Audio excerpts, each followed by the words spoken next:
88 దాకా చేరుకుంటారా లేదా? ఇవాళ కూటమి మీద తాజాగా ఎదురవుతున్న సందేహం, అనుమానం, రకరకాల శషబిషలు. ఎందుకు ఒక్క వారం 10 రోజుల్లో వాతావరణం ఇలా మారిపోయింది? కూటమి పట్టు సడలుతోందా? ఉందనుకున్న బలం నిజంగా లేదా? ఈ ప్రశ్నలన్నీ తెర మీదకు వస్తున్నాయి. లుకలుకలు పరాకాష్ఠకు చేరటం, అలాగే బ్యాలెన్సింగ్గా వ్యవహరించాల్సిన పెద్దన్న పాత్ర పోషించే టీడీపీ ఇంబ్యాలెన్స్డ్గా వ్యవహరించడం, ఇవన్నీ కూడా కారణాలు అవుతున్నాయని చెప్పేసి బీజేపీ, జనసేన నుంచి కూడా ఆ స్వరాలు జతకలుస్తున్నాయి. సో ఈ అంశం మీద బిగ్ డిబేట్లు ఇవాళ మనతో పార్టిసిపేట్ చేస్తున్నారు రామ్నాథ్ గారు, పొలిటికల్ అనలిస్ట్, అలాగే రజనీ గారు, జనసేన అధికార ప్రతినిధి. నమస్తే అండి ఇద్దరికి. మిగిలిన గెస్టులు కూడా మరి కాసేపట్లో జాయిన్ అవుతారు. టు స్టార్ట్ విత్ రామ్నాథ్ గారు, నిజంగా 160 స్థానాలు మేము ఎట్టి పరిస్థితుల్లో గెలిచి తీరుతామని చెప్పి డంకా బజాయించి చెప్పిన అచ్చెన్నాయుడు గారి స్వరంలో దాన్ని ఏమంటారు, కాన్ఫిడెన్స్ లెవెల్స్ కొంచెం తగ్గుతున్నట్టుగా కనిపిస్తున్నాయి. నిజమేనా? ముందుగా ప్యానెల్లో ఉన్న అందరికీ గుడ్ మార్నింగ్. మనం చూసాం, అంటే ఏదైతే వైఎస్ఆర్సీపీ పార్టీ వై నాట్ 175 అనేటువంటి ఒక స్లోగన్ తీసుకొని వాళ్ళు ఒక క్యాంపెయిన్ ఒక 1 year ముందు నుంచే వాళ్ళు స్టార్ట్ చేయడం చూసిన తర్వాత అదే వాటికి కౌంటర్గా వీళ్ళు వై నాట్ పులివెందులని మాట్లాడడం, తర్వాత 160 రాబోతున్నాయి మాకు కూడా అని చెప్పి వీళ్ళు కూడా ఒక స్లోగన్ తీసుకొని 160+ అండి, అదే 160+ అని చెప్పి వాళ్ళు కూడా వాళ్ళ వేలో వాళ్ళు క్యాంపెయిన్స్ మాట్లాడడం అవన్నీ చూసినాం. మోర్ ఓవర్ ఇంకోటి ఏంటంటే బీజేపీ వీళ్ళ పొత్తులో ఉంటుందా ఉండదా అనేటువంటి ఊగిసలాటలు కూడా మనం చాలా రోజుల పాటు చూసినాం. అంటే మూడ్ ఆఫ్ ద ఆంధ్రప్రదేశ్ కానీ మూడ్ ఆఫ్ ద పాలిటిక్స్ ఎలా మారిపోయిందంటే బీజేపీ, టీడీపీ, జనసేన కూటమిలో ఉన్నప్పుడు ఒక మూడు, తర్వాత అంతకుముందు ఒక మూడును మనం అబ్జర్వ్ చేసినాం. అంటే బీజేపీకి ఎన్ని సీట్లు వస్తాయి, జనసేనకి ఎన్ని సీట్లు వస్తాయి, ఇలాంటి ఒక అనిశ్చితి ఉన్నప్పుడు ఒక రకమైనటువంటి చర్చలు చేయడం జరిగింది. సో ఈరోజు వాళ్ళు కూటమిగా ఏర్పడిన తర్వాత కూటమిలో భాగంగా వాళ్ళు ఒక 144 స్థానాలు టీడీపీ తీసుకోవడం, ద రెస్ట్ ఆఫ్ 31 సీట్స్ ఏవైతే జనసేనకు బీజేపీ కూటమికి ఇచ్చిన తర్వాత అక్కడ రాజకీయం కొంత గ్రౌండ్ లెవెల్లో మారిపోయింది. అంటే వేరేస్ బీజేపీ ఉన్నటువంటి కూటమికి సహజంగానే ముస్లిం వర్గాలు కానీ కొన్ని వర్గాలు వాళ్ళకు దూరం జరగడం, అలాగనే ఈరోజు 31 సీట్లు ఎక్కడైతే వాళ్ళు అనౌన్స్ చేసి ప్రకటించారో ఆ 31 సీట్లలో కూడా స్థానికంగా ఉన్నటువంటి బీజేపీ, జనసేన అభ్యర్థులు ఎవరైతే కష్టపడి కొంత గ్రౌండ్ వర్క్ చేసుకొని టికెట్ వస్తుందని చెప్పి ఆశించిన వాళ్ళు, ఈరోజు ఆశించి భంగపడ్డ వాళ్ళు పక్క పార్టీల వైపు చూడడంతో కింద స్థాయిలో 10 ఏళ్ల పాటు ఒక జెండాను మోసిన వాళ్ళు ఈరోజు వాళ్ళు కొన్ని ఇబ్బందులు ఎదుర్కోవడం, కొంత సమన్వయ లోపం. అంటే నేనేమంటా అంటే చంద్రబాబు నాయుడు గారికి ఉన్న సుదీర్ఘమైన రాజకీయ అనుభవం నుండి పవన్ కళ్యాణ్ గారు బీజేపీతో ఖచ్చితంగా మనం పోవాల్సిందే, ప్రజా వ్యతిరేక ఓటు నేను చీల్చనని చెప్పినటువంటి మాటలకు వాళ్ళు పై స్థాయిలో కొంత సక్సెస్ అయినారని చెప్పాను నేను మన ఇదే చర్చలలో. కానీ అనుకున్నంత స్థాయిలో వాళ్ళు కింది స్థాయిలో కోఆర్డినేషన్ కానీ మేనేజ్మెంట్ చేసుకోవడంలో కొంత విఫలంగా కనపడుతున్నారు. అంటే ఎందుకు ఈ మాట అనాల్సి వస్తుందంటే ఒక సైడు ఉత్తరాంధ్రలో ఈరోజు జగన్మోహన్ రెడ్డి గారి బస్సు యాత్ర మనం చూస్తున్నాం. అంటే ఉత్తరాంధ్రలో సహజంగానే ఏమనుకుంటామంటే విశాఖపట్నాన్ని పరిపాలనా రాజధానిగా ప్రకటించి రేపు మళ్ళీ మేము తిరిగి గెలిస్తే ఉత్తరాంధ్రలోనే ఖచ్చితంగా రాజధాని ఉంటుంది, అక్కడే నేను ప్రమాణ స్వీకారం చేస్తానని ప్రకటించిన ముఖ్యమంత్రి గారికి ఇటువైపు ఏకైక రాజధాని అమరావతి అని ప్రకటించినటువంటి కూటమి నాయకుల మధ్యన చర్చలు జరిగినప్పుడు వీళ్ళు ఏమనుకున్నారు, ఖచ్చితంగా మనకు విశాఖ ప్రజలు మన వైపే ఉన్నారు, రేపు జగన్మోహన్ రెడ్డికి విశాఖలో ఎదురుగాలి వీయబోతుందని ఎవరైతే ఆరోపణలు చేసినారో ఈ అచ్చెన్నాయుడు గారు కానీ పెద్ద పెద్ద నాయకులంతా ఈరోజు మనం అక్కడ బస్సు యాత్ర చూస్తున్నాం. అంటే ఉత్తరాంధ్ర ప్రజలు ఎలా బ్రహ్మరథం పడుతున్నారు అంటే సహజంగానే వాసు గారు మీకు కూడా తెలుసు, అంటే ప్రజలలో ఒక ఎమోషన్ ఉంటుంది, ఏ ప్రాంతవాసికి ఆ ప్రాంతం పట్ల ఒక ఎమోషన్ ఉంటుంది. కాబట్టి మీ ప్రాంతాన్ని మేము రాజధాని చేస్తాం, మీ ప్రాంతాన్ని డెవలప్ చేస్తాం అన్నప్పుడు సహజంగానే ఆ ప్రాంతంలో ఒక అనుకూలత, ఒక సానుకూలతతో ఈరోజు జగన్మోహన్ రెడ్డి గారికి అక్కడ కొంత వేవ్ కనపడుతుంది. అంటే ఉత్తరాంధ్రలో మనం 2019 ఫలితాల్లో చూసుకుంటే దాదాపుగా 34 స్థానాలు ఉన్నటువంటి ఆ 3 జిల్లాలలో దగ్గరగా వీళ్లకు 28 స్థానాలు రావడం జరిగింది వైఎస్ఆర్సీపీ పార్టీకి. అలాగే గోదావరి జిల్లాలలో కూడా 34 స్థానాలలో దగ్గర వీళ్ళకు 27 రావడం జరిగింది. అంటే అలా ఆలోచించినప్పుడు ఏ ప్రాంతాలైతే ఈరోజు టీడీపీకి మాకు అనుకూలంగా ఉంటాయి, అంటే వాళ్ళు రాయలసీమను కొంత టేక్ ఇట్ గ్రాంట్గా కొంత లైట్గా తీసుకొని, అంటే వైఎస్ఆర్సీపీకి 52 స్థానాలలో 49 స్థానాలు రావడం వల్ల వాళ్ళు ఖచ్చితంగా ఇక్కడ వైఎస్ఆర్సీపీకి హెడ్జ్ ఉంటుంది. కాబట్టి మనం ఫోకస్ చేయాల్సిందంతా అమరావతి ఏరియా, కృష్ణా, గోదావరి, గుంటూరు, ఉత్తరాంధ్ర ప్రాంతాలను మనం ఎక్కువ ఫోకస్ చేయాలని చెప్పి చంద్రబాబు నాయుడు కానీ జనసేన కూటమిలోని నాయకులు ఆ వ్యూహంలో భాగంగానే వాళ్ళు పొత్తులు కానీ వాళ్ళ ఎత్తులు కానీ మనం చూసినాము. ఆ రకంగా వాళ్ళు సక్సెస్ అయినారు. కానీ ఈరోజు అదే ఉత్తరాంధ్ర ప్రాంతంలో, అదే గోదావరి జిల్లాలో ఈరోజు చాలామంది కాపు సామాజిక వర్గం స్కాటర్ అయిపోయినారు. టీడీపీ ప్రకటించినటువంటి స్థానాలలో ఈరోజు జనసేనకు సీట్ ఆశించి భంగపడ్డ వారు పక్క చూపులు చూస్తున్నారు. మళ్ళీ ఈరోజు ఒక 4-5 స్థానాలలో టీడీపీ ముందుగా ప్రకటించిన అభ్యర్థులకు వేరే వాళ్ళకు బీఫామ్స్ ఇవ్వడం చూస్తున్నాం. అంటే ఎన్ని సంక్లిష్టాల మధ్యన కింద స్థాయిలో ఓటు కన్సాలిడేషన్ చాలా కష్టంగా మారింది. వీళ్ళు అనుకున్న స్థాయిలో కింద స్థాయిలో ఓటు కన్సాలిడేషన్కు కొంత ఇబ్బందులు ఎదురుతున్నాయి. కాబట్టి కొంత ఈరోజు ఎంతో కొంత టీడీపీ కొంత తడబడుతుంది అనేది నా భావన. రజనీ గారు మీరేమంటారు? అంటే ఇన్ఫ్యాక్ట్ నిన్ననే మీ జిల్లా అంటే ఉమ్మడి గుంటూరు జిల్లాలో ఆయన బొర్రా వెంకటప్పారావు గారు నామినేషన్ వేశారు. అలాగే రేగిల్ లక్ష్మణరావు గారు ఐ బిలీవ్ ఇవాళ రేపట్లో ఆయన నామినేషన్ వేస్తున్నారు. అండ్ అక్కడ చూస్తే జగ్గంపేట, ఇవన్నీ ఓపెన్గా మీకు ప్రస్ఫుటంగా కనిపిస్తున్న తర్వాత మీరు అనుకున్న అంటే మీ నాయకుడు అనుకున్న నినాదం ఏంటి? వ్యతిరేక ఓటు, ప్రభుత్వ వ్యతిరేక ఓటు చీలకూడదు.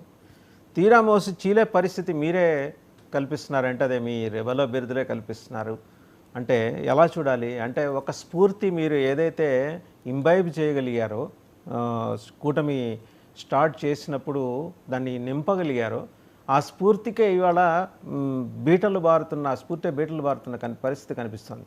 మన వాస్తవాలు మాట్లాడుకుందాం. ఎంతసేపు ఏంటంటే మా నాయకుడు ఒక పిలిపిస్తే చాలు లక్షలాది ఓట్లు వచ్చి అలా పడిపోతాయి. ఇవన్నీ ఏంటంటే మార్నింగ్ వాట్సాప్ గ్రూపుల్లో చూసి చదువుకొని చప్పట్లు కొట్టుకోవడానికి పనికి వస్తాయి. కానీ వాస్తవాలు వేరు. గ్రౌండ్ రియాలిటీకి వచ్చేప్పటికీ ఆ స్థాయిలో ఎందుకని వాస్తవాలు కనిపించట్లా? ఎందుకు ఎక్కడ లోపం జరిగింది? సార్ ముఖ్యంగా 5 వేళ్ళు ఒకేలాగా ఉండవనేది ఎంత వాస్తవం అనేది మనం తీసుకుంటే అందరూ ఒకేలాగా ఆలోచించాలని కూడా ఎక్కడా లేదు సార్. ఇక్కడ అధినాయకుడి మాటకి మేము కట్టుబడము. కొంతమంది ఎమ్మెల్యే కంటెస్ట్ ఎప్పుడైనా చెప్తున్నాను సార్, నాయకుల మధ్యలో స్వార్థం ఉంటుంది కానీ కార్యకర్తల మధ్యలో స్వార్థం ఉంటుంది. మీరు నాయకులతో పోలుస్తున్నారు. నాయకుల వెనకాల ఒక 5-10 మంది కూడా వెళ్ళే పరిస్థితి జనసేనలో ఉండదండి. ఎందుకంటే జనసేన అంతా ఆయన్ని చూసి వస్తాం. ఆయన ఎవరు ఇన్ఛార్జిగా వేస్తే వాళ్ళ వెనకాల పనిచేస్తారు, తీసేస్తే ఇంకొకళ్ళని వేస్తారు, వాళ్ళ వెనకాల పనిచేస్తారు. అంతేగాని చంద్రబాబు గారి ప్రభుత్వంలాగా జగన్ గారి ప్రభుత్వంలాగా అక్కడ ఉండే క్యాడర్ని బట్టి పనిచేసేది. ఈరోజు చంద్రబాబు గారి ప్రభుత్వంలో క్యాడర్కి కొంత ఫాలోయింగ్ ఉంటుంది. అచ్చెన్నాయుడు గారికి, రామ్మోహన్ నాయుడు గారికి, నిమ్మల రామానాయుడు గారికి ఏదో కొంత ఫాలోయింగ్ ఉంటుంది. కానీ మా దగ్గర పర్సన్స్కి ఫాలోయింగ్ ఉండదు. పర్సన్ 0. ఈ 0ల పక్కన ఒకడు నుంచి ఉంటాడు చూడండి. ఆ ఒకడికి ఉండే విలువ బట్టి 0ల విలువ పెరుగుతూ వస్తుంది. పోతుల మహేష్ అన్న మీద ఇలా చేస్తే పోతుల మహేష్ అన్న ఒక క్యాడర్ అయిపోయింది. అలా చేయి తీసేస్తే 0 అయిపోయింది మా దృష్టిలో. ఈరోజు ఇదే విజయవాడ పరిసర ప్రాంతాల్లో నేను క్యాన్వాలో పార్టిసిపేట్ చేస్తున్నాను. ఒక్క జనసైనికుడు కూడా అటు పోయింది లేదు. అది మాకు క్లియర్ కట్గా కనపడుతుంది. సో నాయకులలో స్వార్థం అనేది సర్వసాధారణం. ఎందుకంటే వాళ్ళు ఇప్పటి వరకు ఎమ్మెల్యే అనుకుని డబ్బు ఖర్చు పెట్టుకున్నారు. సడన్గా కూటమిలో సీట్ రాలేకపోయింది. ఒకవేళ వచ్చినా కానీ గెలిచే పరిస్థితి లేదు సార్. అది వాళ్ళ విలువల్ని వాళ్ళు తగ్గించుకోలేదు. లేదా అనే దగ్గర నేను ఇక్కడ వెళ్ళట్లేదండి. మీరు ఒక నిర్ణయం తీసుకుని ఖచ్చితంగా దాన్ని ఈ నాయకుడు చెప్పినట్టు ఫాలో అవుతారు అని చెప్పేసి బయట ప్రజలకి పార్టీలకు కూడా మీరు ఒక ఇంప్రెషన్ కలగజేశారు. తీరామోసి రెబల్స్ తెలుగుదేశంలో ఎంతమంది ఉన్నారో మీకు కూడా అంతేమంది ఉన్నారు. ఇక్కడ తెలుగుదేశం అంటే నుంచోబెడుతుంది, మీకు అలా కాదు, సహజంగా తయారయ్యారు రెబల్స్. దీన్ని అడ్రస్ చేసుకోవాలి కదా. ఇప్పుడు వర్మ ఇష్యూ ఇంతవరకు సెటిల్ కాలేదు, మీ మీద ఆధారపడిందని గెలుపని పవన్ కళ్యాణ్ గారు అంటాం అనేది పొరపాటు మెసేజ్, రాంగ్ సిగ్నల్ పంపించింది. Pawan Kalyan himself is a brand. ఆయన వెళ్ళి వర్మ అనే ఇంకో బ్రాండ్ మీద డిపెండ్ అవ్వాల్సిన అవసరం లేదు కదా. Varma if at all brand అయితే వర్మ మహా అయితే పిఠాపురం లేదా తూర్పుగోదావరి జిల్లా వాళ్ళకి మాత్రమే పరిచయమైన నాయకుడు అనుకోవచ్చు. పవన్ కళ్యాణ్ అలా కాదు కదా. ఇవాళ మైకేల్ జాక్సన్ తర్వాత 2nd లార్జెస్ట్ సెలబ్రిటీ అతను. మీకు ఆ విషయం తెలుసు. మీ శక్తి మీరు మర్చిపోయి వర్మ పలానా సుబ్బరాజు గారు వాళ్ళ మీద నాకు గెలుపు ఆధారపడింది, ఈ బేలతనం మాటలు ఉన్నాయి చూసారా, మీకు సడలిపోతుంది పట్టు. అది మీరు కానీ ఒకటి ఇప్పుడు సరదాగా వాస్తవాలు మాట్లాడుకుందామండి. పవన్ కళ్యాణ్ గారు ఒక బ్రాండ్ అవ్వచ్చు, కానీ వర్మ గారు లోకల్ అవ్వచ్చు. ఇండిపెండెంట్ గా కూడా గెలిచినటువంటి పరిస్థితి. ఈరోజు నాకు సమస్య వస్తే నా పవన్ కళ్యాణ్ గారితో నాకు మాట్లాడే అవకాశం ఉండదండి. ఆయన అధికార ప్రతినిధి పదవి ఇచ్చేటప్పుడు మాట్లాడారు, కానీ స్టిల్ ఈ రోజుకి ఎలా ఉందమ్మా అని పదవి ఏ రోజు అడగలేదండి. మీకు ఏమన్నా కష్టం ఉందా అని ఏ రోజు అడగలేదండి. క్యాడర్లో ఏమన్నా ఇబ్బంది జరుగుతుందా, వైసీపీ నుంచి ఏమన్నా ప్రెజర్ ఉందా అని ఏ రోజు అడగలేదండి. అసలు ఏం తెలుస్తుంది సార్ అధినాయకులకి? ఈరోజు కింద ఉండే క్యాడర్ చాలా important. Cadre is must and should sir. ఈరోజు వర్మ గారికి, పవన్ కళ్యాణ్ గారి గాల్లో గెలుస్తారు. కానీ ఏది మనలాంటి అభిమానుల మధ్యలో. కానీ అక్కడుండే పిఠాపురం వాళ్ళు ఏం అడుగుతారో తెలుసా సార్? మాకు సమస్య వచ్చినప్పుడు పవన్ కళ్యాణ్ గారి తలుపు తట్టడం అవుతుందా సార్? ఈ రోజు మాకు సమస్య వచ్చినప్పుడు ఆయన అతను కనీసం కనుచూపు మేరలో కూడా కనపడ్డు కదా. మాకు సమస్య వచ్చినప్పుడు ఆధార్ కార్డు క్యాన్సిల్ అయిపోతుంది, ఓటర్ కార్డు క్యాన్సిల్ చేస్తున్నాడు, బిడ్డని ఇబ్బంది పెడుతున్నారు, మా డెత్ సర్టిఫికేట్ రాలేదు, ఎవరిని అడగాల? ఎమ్మెల్యేని అడగాలి. ఎమ్మెల్యే అందుబాటులో ఉండే పరిస్థితి ఉంటుందా? ఎమ్మెల్యేని ఇలా ప్రతి గుక్కులు కలిసే అవకాశం ఉంటుందా? అప్పుడు వర్మ అనే పరిస్థితి ఒక స్టాండర్డ్ అండి. పవన్ కళ్యాణ్ గారిని గెలిపించండి, ఏ సమస్య ఉన్నా నేనున్నాను, నేను దగ్గరుండి తీసుకెళ్తాను, నేనున్నాను అనే భరోసా వర్మ గారు ఇవ్వకపోతే ఎక్కడైనా టఫ్ అవుతుంది సార్. అభిమానం ఉంటే అభిమానిస్తారు, కానీ అభిమానులకి లేకపోతే ఓటర్లకి చాలా డిఫరెన్స్ ఉంటుంది సార్. ఈ రోజు రజనీ గారు, I mean to say it was the other way around. Varma ఆ రకంగా చెప్పాలి, నేను భరోసా ఇస్తున్నాను పవన్ కళ్యాణ్ గారి తరఫున అనేది వర్మ చెప్పాలి. It's not Pawan Kalyan. వర్మ నా గెలుపు నీ మీద ఆధారపడింది, రాంగ్ సిగ్నల్ వెళ్తుంది. మీకు అంగీకరించడానికి ఈ ప్లాట్ఫామ్ మీద మీకుండే ఇబ్బందులు, పరిమితులు నేను అర్థం చేసుకోగలను. కానీ ఏంటంటే పవన్ కళ్యాణ్కి లార్జర్ సెక్షన్లో ఉన్న అభిమానులు కానీ, జన సైనిక్స్ కానీ కొంత డీలా పడిన మాట మాత్రం వాస్తవం. సరే, అది మీ ఒక్క పార్టీ, అది అందరికీ తెలిసిన విషయమే కదా. అది మీ ఒక్క పార్టీ కాదు, ఈవెన్ తెలుగుదేశంలో కూడా దీని మీద చర్చ జరుగుతోంది కూటమిలో. లీవ్ అబౌట్ వైసీపీ, వాళ్ళు అంటారు, లక్ష అంటారు, అవన్నీ వదిలేయండి. మీ కూటమిలోనే మీకు సఖ్యత ఉండాలి కదా. ఈ మాట అంటాం అనేది తప్పుడు సంకేతం అయితే వెళ్ళింది, మీరు అంగీకరించలేరు. I can understand sir. మాకు తాడేపల్లిగూడెం సభలో కూడా ఆయన చంద్రబాబు గారిని రాజకీయ దురంధరుడు అంటే మా వాళ్ళందరూ తెగ ఫీల్ అయిపోయారు సార్. మనం ఎందుకు వాళ్ళని హైలైట్ చేయాలి అంటే, మా నాయకుడు అంటాడు, తనని తాను తగ్గించుకొని పక్క వాడిని హెచ్చింపబడిన వాడే నాయకుడు అంటూ. ఈరోజు ఆయన ప్రతి ఒక్కరిని పొగుడుతారు అనేది కాదు సార్, పొగడబడిగే వారిని పొగుడుతారు. ఈరోజు వర్మ గారు కెపాసిటీ అనేది ఏదైతే ఆ పిఠాపురం పరిసర ప్రాంతాల్లో లీడ్ అనమాట. అతనిచ్చే ధైర్యం, అతనిచ్చే భరోసానే ఓటర్లు ఆ పవన్ కళ్యాణ్ అందుబాటులో ఉంటాడని వంగా గీత గారు కాంట్రవర్సీ వేసినప్పుడు మాకు వర్మ గారు ఉన్నారు, ఆయన చెప్పారు పవన్ కళ్యాణ్ గారి తరపున నేను చూసుకుంటానని. కానీ ఇదే మాట మీకు ఏ సమస్య వచ్చినా మీరు వర్మ గారి ద్వారా రండి, ఇవన్నీ నాయకుడు చెప్పకుండా నా గెలుపుకి వర్మ గారే కారణం ఇంకోటని ఆయన పిలిస్తే ఒక కేకకు వచ్చేస్తారు వర్మ గారు. కానీ మీటింగ్ పెట్టాలంటే కొద్ది గొప్ప వెహికల్స్ అప్లై చేసుకోవాలి, కొద్ది గొప్ప భోజనాలు పెట్టాలి, కొద్ది గొప్ప పేమెంట్ సర్వసాధారణం. కానీ నాయకుడు కేక మేరకి వచ్చేసేటటువంటి జన ప్రపంచనం. కానీ ఓట్లు వేయాలంటే భరోసా కల్పించేటటువంటి వర్మ. వీళ్ళిద్దరూ కలిస్తేనే అక్కడ గెలుపండి. లేకపోతే వంగా గీత గారు వచ్చి ఏ ప్రచారం చేస్తున్నారు? అమ్మా, ఆయన చూడడానికి వాళ్ళ పార్టీ వాళ్ళకే కుదరదు, నీకు అవుతుందా? మీ సమస్యలు చెప్పుకోగలుగుతారా?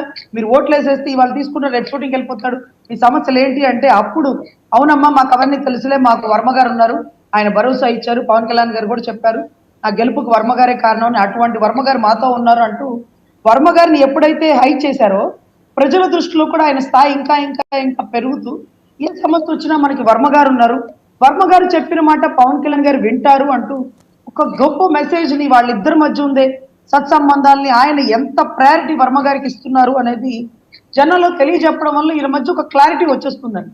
ఆ క్లారిటీ వల్ల వంగగాకి తెలియజెప్పడానికి రకరకాల మోడ్స్ ఉంటాయండి. దిస్ ఇస్ నాట్ ప్రాపర్ అని జనం అభిప్రాయం, జన సైనికుల అభిప్రాయం. మళ్ళీ మీ దగ్గరకు వస్తాను. మనతో పాటు రాకేష్ గారు జాయిన్ అయ్యారు. డుండి రాకేష్ గారు, తెలుగుదేశం పార్టీ రాష్ట్ర వాణిజ్య విభాగం అధ్యక్షులు. నమస్తే రాకేష్ గారు. రాకేష్ గారు నమస్తే. ఈ కూటమి కట్టిన నాటు ఉన్న ప్రమాణాలు పెళ్లినాటి ప్రమాణాలు అంటారు. ఈరోజు కనపడకపోవటం, బేలతనం ఎక్కడికక్కడ ప్రస్ఫుటంగా బయట వ్యక్తం వస్తూ ఉండటం, ఒకప్పటి నాయుడు గారి దక్షత ఈరోజు కానరాకపోవటం, కూటమిలో ఒకరి మధ్య ఒకరికి బెసక్కపోవటం, ఇవన్నీ స్పష్టంగా మేనిఫెస్ట్ అవుతున్న తరుణంలో మీ టార్గెట్ 160 కష్టమేమో, 160 ప్లస్, నాట్ 160. అచ్చెన్నాయుడు గారు ఎప్పుడు స్టికాన్ అయి ఉన్నారు దానికి, 160 ప్లస్కి కష్టమేమో అనిపిస్తుంది. ఈవెన్ పొలిటికల్ పండిట్స్ కూడా అదే రకమైన అభిప్రాయాన్ని వ్యక్తం చేస్తున్నారు. ఉన్న టైమా 18 రోజుల్లో 20 రోజుల్లో ఉంది. ఇన్ని రోజుల్లో వ్యవధిలో మిమ్మల్ని మీరు సర్దుబాటు చేసుకోగలరా? ఇలాంటి ఉన్న ఈ ఇష్యూస్ అన్నీ కూడా ఏమైనా సద్దుమడిగే అవకాశాలు ఉన్నాయా? సార్ గుడ్ మార్నింగ్ అండి. 99 టీవీ ప్రేక్షకులకి, డిబేట్లో పాల్గొన్న వాళ్ళందరికీ నమస్కారం. మరి ఈరోజు మీరు అడిగిన ప్రశ్నకి ఒక చిన్న సమాధానం మనం తెలుసుకోవాలి. సహజంగా హిందువులందరూ కూడా వినాయక చవితి పండుగ చేసుకుంటారు. ఒక అపార్ట్మెంట్లో 15 మంది ఉన్న 15 మంది ఉన్న అపార్ట్మెంట్లో 15 బిల్డింగ్లు ఉన్న అపార్ట్మెంట్లో ఒక వినాయక చవితి జరుపుకుంటే 9 రోజులు నవరాత్రులు జరుపుకునే వినాయక చవితిలో 3 నుంచి 4 చిన్న చిన్న గొడవలు జరుగుతూ ఉంటాయి. ఇది సర్వసాధారణమైన విషయం. అటువంటిది 3 పెద్ద పార్టీలు, పవన్ కళ్యాణ్ గారు లాంటి పెద్ద చరిష్మా కలిగిన నాయకుడు, జాతీయ పార్టీ బీజేపీ, అధికారంలో ఉన్న నరేంద్ర మోడీ గారు లాంటి పార్టీ, అదేవిధంగా చాణక్యుడైన నారా చంద్రబాబు నాయుడు గారు తెలుగుదేశం పార్టీ, ముగ్గురు కలిసినప్పుడు చిన్న చిన్న చీకప్పులో తుఫాన్ లాంటి కింద ఏవో జరుగుతూ ఉంటాయి. వీటన్నిటినీ కూడా మనం పెద్దగా చేసి పెద్ద భూతద్దంలో పెట్టి చూసుకోవాల్సిన అవసరం లేదు. ఎలా అయితే సుఖంగా నవరాత్రులు జరిగి ఊరేగింపు రోజు అన్నదమ్ముల్లాగా అందరూ కలిసి తర్వాత వాళ్ళ పనులు చేసుకుంటారో, ఇది కూడా ఎన్నికల టయానికి అందరూ అన్నదమ్ముల్లా కలిసిపోతాం, ఏమీ ఉండదు. రేపు 25 నామినేషన్స్ తర్వాత ఇంకొక సంగతే ఉండదు. అందరి ధ్యేయం ఒకటే, అందరి లక్ష్యం ఒకటే. వైసీపీ వ్యతిరేక ఓటు చీలకూడదు. మా సిద్ధాంతం కోసం మేము అందరం పనిచేస్తాం. చంద్రబాబు నాయుడు గారిని ముఖ్యమంత్రి చేస్తూ పవన్ కళ్యాణ్ గారిని అత్యంత ఉన్నతమైన స్థానంలో ఉంచే విధంగా అందరం కూడా కలిసి ముందుకు సాగుతాం. అంతేగాని ఎక్కడో ఒకళ్ళు రేవల్ నామినేషన్ వేశారని, ఎక్కడో ఒకళ్ళు బయటకు వచ్చి గొడవ చేశారని, ఇవి రాజకీయాలు సార్, సర్వసాధారణంగా జరుగుతూ ఉంటాయి. నేను ఉండి రామరాజు గారిది అయ్యి బాబో అయిపోయింది హడావిడి, రామరాజు గారు సపోర్ట్ చేయకపోతే ఏమీ లేదు, కలవలపూడి రాంబాబు గారు రేపొద్దున త్రిపులార్ గారు ఎలా అయిపోద్దో ఏమైపోద్దో అన్నారు. చక్కగా వాళ్ళిద్దరు మాట్లాడుకున్నారు. ఇద్దరు కలిపి ఒకే కాన్వేలో వెళ్ళి కార్యాచలనం చేస్తూ వెళ్ళి ఇద్దరు కలిసి సంతకాలు పెట్టి నామినేషన్ వేశారు. ఈ రోజు ప్రచారం కూడా ఇద్దరు కలిపి చేయబోతా ఉన్నారు. అలా రకరకాల సందర్భాలు జరుగుతాయి సార్. ఇది ఒక చిన్న సందర్భం, ఇటువంటిది రకరకాలుగా జరుగుతూ ఉంటాయి. సో వాటిని మనం పెద్దగా భూతద్దంలో పెట్టి ఏవి కూడా మనం చూడాల్సిన అవసరం లేదు. సరైన సమయంలో సరైన సమయం వస్తుంది. ఎవరు ఎన్నున్నా సరే మా అందరి లక్ష్యం ఒకటే, మా అందరి ఆశ ఒకటే, మా అందరి ఆలోచన ఒకటే. విధానాలు వేరుండొచ్చు, కానీ మా అందరి దారులు మేము కలిసి ప్రభుత్వాన్ని ఏర్పాటు చేయటమే. ఖచ్చితంగా కలిసి ప్రభుత్వాన్ని ఏర్పాటు చేస్తాం. ఖచ్చితంగా ఆంధ్రప్రదేశ్ రాష్ట్ర ప్రజలకు అన్ని రకాలుగా అండగా ఉంటాం. 88 మ్యాజిక్ ఫిగర్ దాటడానికి మీ దగ్గర ఉన్న ఎత్తుగడలు ఏంటి? 160 మాట దేవుడరక 88 దాకా మీరు చేరుకుంటారా లేదా? ఈ ప్రశ్న మీ నాయకుల్లోనే వస్తుంది, బయటికి చెప్పుకోలేరు. ఎందుకంటే ఈ ప్లాట్ఫామ్స్ మీద అసలు మాట్లాడలేరు, వస్తుంది. ఎందుకు అట్లాంటి బేలతనం వచ్చేసింది ఒకసారిగా కూటమిలో? ఇప్పుడు మీరా 144 తీసుకున్నారు, తీసుకొని ఒక 10 మందిని జనసేనలోకి పంపించారు, ఒక 5గురిని బీజేపీలోకి పంపించారు. మళ్ళీ మీ వాళ్ళే ఉంటారు, ఆ పార్టీ టికెట్ల మీద కంటెస్ట్ చేస్తున్నారు. ఇదివరకటి మీడియా కాదు కదా, 20 ఏళ్ల క్రితం మీడియా కాదు కదా. అంటే అప్పట్లో ఏంటంటే పేపర్లో ఏది కనిపిస్తే ఓహో అదే నిజం అని. ఎప్పటికప్పుడు మీరు అట్లా పంపించిన 10 నిమిషాల్లో సోషల్ మీడియాలో ప్రత్యక్షం అయిపోతుంది. ఇన్ని పరిస్థితుల్లో మీరేంటంటే ఎంతసేపటికి మిమ్మల్ని మీరు అదే జనసేన వాళ్ళు అంటుంటారు తగ్గించుకున్నవాడు హెచ్చింపబడిన. ఇవి నేను చెప్పా కదా ఇందాకే, పొద్దున పూట శుభోదయం మెసేజ్లకు పనికి వస్తాయి. ప్రాక్టికాలిటీకి వచ్చేప్పటికీ గెలిచి తీరాలి, ఖచ్చితంగా కూటమి అధికారం చేపట్టబోతోంది అనే కాన్ఫిడెన్స్ని చాలా బలంగా ఇవ్వలేకపోతున్నారు కూటమి. ఒకప్పుడు ఒక 20-30 ఏళ్ల క్రితం ఉన్న నాయుడు గారి, 20 ఏళ్ల క్రితం ఆ మాటకి ఎందుకు 2014 ముందున్న నాయుడు గారి కాన్ఫిడెన్స్ ఇవాళ ఆయనలో కనపట్టలేదని మీ పార్టీ నాయకులే అంటున్నారు ప్రైవేట్ కాన్వర్సేషన్స్. నేను చెప్తున్నా, నాయుడు గారు చాలా కాన్ఫిడెన్స్ గా ఉన్నారు. అన్ని రకాల వ్యూహాలు వాటంతట వాటిని అమలుపరుస్తూ ఉన్నారు. మీరు అడిగిన దానికి ఇందాకే సమాధానం చెప్పి, మీరు చెప్పిన దాంట్లోనే సమాధానం ఉంది. వాట్సాప్ మెసేజ్లుగా కాదు, గ్రౌండ్ రియాలిటీ. ఎగ్జాంపుల్ ఇందాక మా సోదరి చెప్పింది, పోతిన మహేష్ అనే వ్యక్తి అతను పెద్ద బాహుబలిగా చిత్రీకరించుకున్నాడు. కానీ when goes to ground reality అక్కడ అసలు నిజం లేదు, అతన్ని ఆదరించే వాళ్ళు లేరు. కేవలం పవన్ కళ్యాణ్ గారి చరిష్మా చూసి ఒక 20% 30% జనం అక్కడ ఎవరైతే ఉన్నారో పవన్ కళ్యాణ్ గారి మీద అభిమానంతో ఈయన వెనక తిరగడం జరిగింది. కానీ గ్రౌండ్ రియాలిటీలోకి వెళ్తే ఈయన ధర్నాలు పెట్టినప్పుడు, దీక్షలు పెట్టినప్పుడు పవన్ కళ్యాణ్ గారి మాట తప్పి మేము రావని చెప్పారు. అలానే ప్రతి చోట లీడర్లో ప్రాబ్లమ్స్ ఉన్నాయి, కానీ కేడర్లో ఎటువంటి ప్రాబ్లము లేదు, ఓటర్లో అంతకు మించి ప్రాబ్లం లేదు. సహజంగా media focus, social media focus అంతా లీడర్ మీదే ఉంటుంది. కాబట్టి అలాంటి లీడర్ చేసే వ్యాఖ్యల మీద, అలాంటి లీడర్ ఇచ్చే స్టేట్మెంట్ల మీద చక్కర్లు కొడతా ఉంది తప్ప నిజంగా కేడర్ మీద కానీ నిజంగా ఓటర్ మీద కానీ ఎటువంటి ఇది లేదు. They are all decided. ఈ రోజు కూటమి ప్రభుత్వాన్ని ఫామ్ చేయాలి అనేది ప్రతి ఓటరు ప్రతి కేడరు కష్టపడుతున్నాం. చాప కింద నీరులాగా అందరం కూడా పనిచేస్తున్నాం. మీరన్న మ్యాజిక్ ఫిగర్ కాదు. మా అచ్చెన్నాయుడు గారు ఏదైతే చెప్పారో, పవన్ గారు ఏదైతే చెప్పారో అదే అంకె మేము రీచ్ అవ్వబోతున్నాం. మీరు చూస్తూ ఉండండి. కావాలంటే మీరు గతంలో కనుక చూసుకున్నట్టయితే ఆ గతంలో అక్కడ పక్కన రాష్ట్రంలో కాంగ్రెస్ పార్టీ వచ్చే సందర్భంలో నామినేషన్లు అయ్యేంత వరకు అసలు ఛాన్సే లేదు. టీఆర్ఎస్ ప్రభుత్వమే ఫామ్ చేస్తని బల్ల గుద్ది చెప్పారు అందరూ కూడా. కానీ ఏం జరిగింది? నామినేషన్లు అయ్యి 2 రోజులు 3 రోజులు ప్రచారం అయిన దగ్గర నుంచి టీఆర్ఎస్ గ్రాఫ్ తగ్గుతూ వచ్చింది. ఆటోమేటిక్గా కాంగ్రెస్ గ్రాఫ్ జరిగింది. చివరికి అసలు గెలవరని పందాలు కట్టిన వాళ్ళు కూడా ఓడిపోయి కాంగ్రెస్ ప్రభుత్వం ఫామ్ చేసింది సింగిల్ పార్టీతో, లార్జెస్ట్ పార్టీతో. రేపొద్దున అలానే ఉంది. ప్రజల నాడి, ప్రజలు డిసైడ్ అయిపోయి ఉన్నారు. ఇబ్బంది పడ్డది ప్రజలు, బాధపడ్డది ప్రజలు, పీడించింది ప్రజల్ని. వాళ్ళు డిసైడ్ అయిపోయి ఉన్నారు. ఎన్డీఏ కూటమి అభ్యర్థి ఎవరైనా సరే ఎన్డీఏ కూటమికే వేయాలి. పవన్ గారు చంద్రబాబు గారు కలిసిన బంధం ఏదైతే ఉందో పైన మోడీ గారు సపోర్టుతో ఎన్డీఏనే ముందుకు నడిపించాలి అనే విషయాన్ని ప్రజలు డిసైడ్ అయిపోయి ఉన్నారు. లీడర్లో కొన్ని ప్రాబ్లమ్స్, లీడర్ స్టేట్మెంట్లు సహజంగా సోషల్ మీడియాలో కనబడతాయి కాబట్టి అవి నడుస్తూ ఉంటాయి. దాని గురించి మనం పట్టించుకోవాల్సిన అవసరం లేదు. ఎగ్జాంపుల్ ఇందాక చెప్పా, ఇంకొకటి కూడా చెప్తా. మా ఎంపీ కేసినేని నాని ప్రగల్భాలు పలికారు.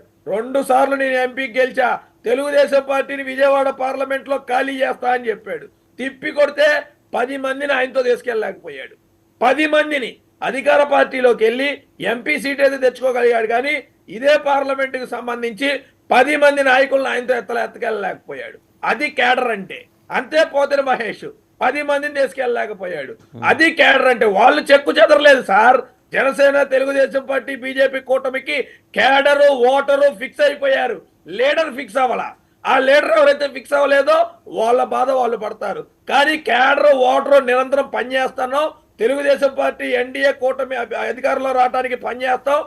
మనతో పాటు తిరుపతిరావు గారు అలాగే శేఖర్ రెడ్డి గారు కూడా జాయిన్ అయ్యారు. ఒకసారి ముందు తిరుపతిరావు గారి దగ్గరికి వెళ్దాం. పూడి తిరుపతిరావు గారు బీజేపీ అధికార ప్రతినిధి. నమస్తే సార్. తిరుపతిరావు గారు నమస్కారం. సో 88 మ్యాజిక్ ఫిగర్ రీచ్ అవ్వటం లేదా దాటటం ఎలా? ఇప్పుడు కూటమి ముందున్న పెద్ద టాస్క్. 160 మాట దేవుడెరక్క అనే మాట కూటమి పక్షాల్లో వినిపిస్తోంది. అంతర్గత సంభాషణలు, ఇంటర్నల్ కాన్వర్జేషన్స్లో ఇది పెద్ద డైలమాకు దారితీసే పరిస్థితి ఏర్పడింది. ఇలాంటి ప్లాట్ఫామ్స్ మీద ఒప్పుకోవడానికి అధికార ప్రతినిధులుగా మరి బీజేపీకో, టీడీపీకో లేకపోతే జనసేనకో ఇబ్బందులు ఉంటే ఉండొచ్చు. కానీ జనం, పార్టీ క్యాడర్స్ ఈ మాట మాట్లాడుకుంటున్నాయి. ఎక్కడికక్కడ రెబల్స్.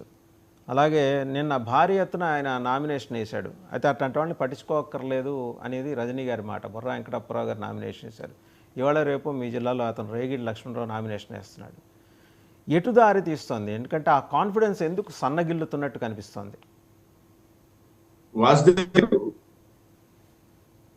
బయట వినిపించే మాటలు వేరు, పార్టీ కార్యకలాపాల్లో కనిపించే వాతావరణం వేరు. అంటే బయట వినిపించే మాటలు ఎవరు కూడా పార్టీ కార్యకర్తలు, మీరు అన్నారు కొంతమంది కార్యకర్తలు మాట్లాడుతున్నారు అన్నటువంటిది, వారికి ఇప్పుడు మీకున్న అవగాహన నాకు ఉండదు, నాకున్న అవగాహన వేరే ఒకరికి ఉండకపోవచ్చు. కొంత అవగాహన లేమి కానీ, అంటే సమకాలీన రాజకీయ పరిస్థితుల్ని విశ్లేషించుకోవడంలో వాళ్ళు చేస్తున్నటువంటి తప్పిదాలు కొన్ని ఉంటాయి. ఇప్పుడు ఇందాక నా ముందు మాట్లాడుతూ మా తెలుగుదేశం సోదరులు చెప్పారు, ఏదైతే తెలంగాణ ఎన్నికలు అక్కడున్న ఎగ్జిట్ పోల్స్, లేకపోతే అక్కడ ఉన్న అభిప్రాయాలు, లేకపోతే కేసీఆర్ తాలూకా అహంకారం, నేను అహంకారం అనే అంటాను, లేకపోతే కేటీఆర్ తాలూకా అహంకారపు ధోరణి, ఇవన్నీ మనం చూసామన్నమాట.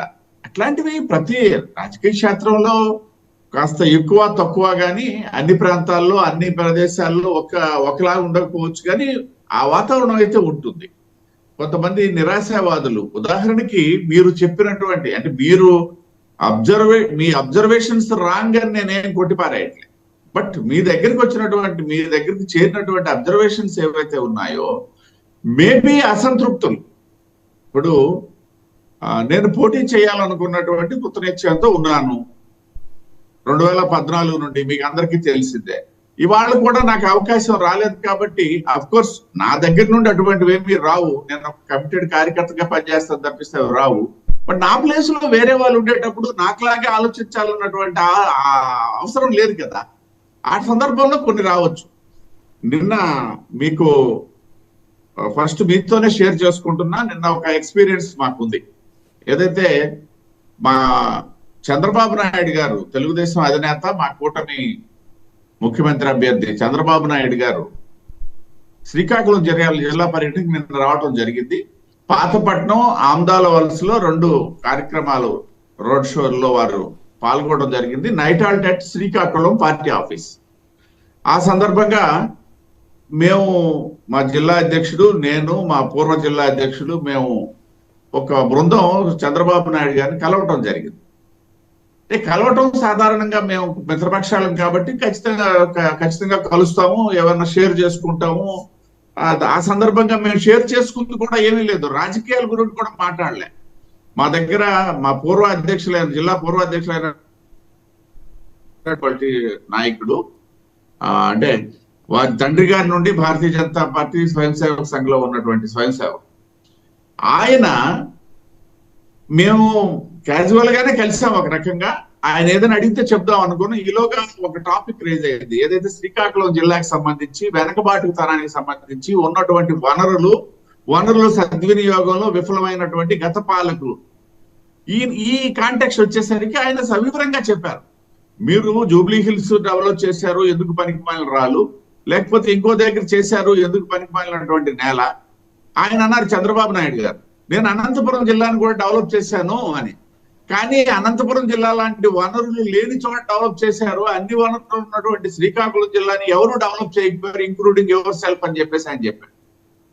అంటే మా జిల్లా గురించి మేము మాట్లాడుకోవడం జరిగింది. సరే, అది పక్కన పెడితే ఆయన యాక్సెప్ట్ చేశాడు. నేను ఈ మారు వచ్చిన తర్వాత దీని మీదే దృష్టి పెడతాను అని చెప్పడం జరిగింది. చాలా సంతోషకరమైన విషయం. ఇది మా జిల్లా ప్రజలకు కూడా సంతోషకరమైన విషయంగా మీతో షేర్ చేసుకుంటాం. పక్కన పెడితే ఆ సందర్భంగా ఏదైతే నిన్నటి వరకు, మొన్నటి వరకు అంటే సీట్ రానిటువంటి అసంతృప్తులు ఉంటారు వాసుదేవన్ గారు, అందులో ఆ అసంతృప్తులందరూ కూడా అసమర్థులని చెప్పడానికి లేదు. మళ్ళీ కొన్ని కారణాల వల్ల రాకపోవచ్చు. అటువంటిదే మా జిల్లాలో కూడా 2 సీట్లలో జరిగింది తెలుగుదేశం సంబంధించి. ఏదైతే హెడ్ క్వార్టర్ శ్రీకాకుళం సంబంధించి గత 35 ఏళ్లుగా ఈ తెలుగుదేశం పార్టీ తాలూకా జెండాను మోసినటువంటి వారు దంపతులు, వారికి మారు సీట్ రాలేదు, వారు రాజకీయ సన్యాసాన్ని స్వీకరించారు. అదే సందర్భంలో పాతపట్నంకి సంబంధించి ఇప్పుడు ఎన్ రామారావు గారి దగ్గర నుండి, వారి తండ్రి దగ్గర నుండి వారు అక్కడ నాయకత్వం వహిస్తూ ఇవాళ బలమైనటువంటి నాయకుడిగా ఉన్నప్పటికీ కొత్త తరానికి ఇవ్వాలి అన్నటువంటి ఆలోచనతో కొత్త వ్యక్తికి అక్కడ సీట్ ఇచ్చిన నేపథ్యంలో ఆయన అసంతృప్తిగా ఉండి ఇండిపెండెంట్ గా పోటీ చేస్తామంటాము. ఆయన యాక్టివిటీ కూడా నిన్నటి వరకు కొనసాగించడం జరిగింది. నేను ఎందుకు చెప్తున్నానంటే, ఆయన మొన్న మాట్లాడిన మాట కనుక మీకు కానీ మనకు కానీ చెవికి చేరినట్టయితే ఖచ్చితంగా తెలుగుదేశం పార్టీ ఓటమే చెందుతుంది అన్నటువంటి భావన వస్తుంది. కానీ నిన్న ఆయన వచ్చి చంద్రబాబు నాయుడు గారితో చర్చలు జరిపారు. ఆయనకు ఉన్నటువంటి గ్రీవెన్సెస్ మాట్లాడారు, ఆయనకి జరిగినటువంటి లాస్ గురించి మాట్లాడారు, రాజకీయంగా ఆయన తాలూకా భవిష్యత్ ప్రణాళిక గురించి ఏదైతే చంద్రబాబు నాయుడు గారు ఆయనకి ఇచ్చినటువంటి హామీ నేపథ్యంలో అంత సద్దుమణిగింది.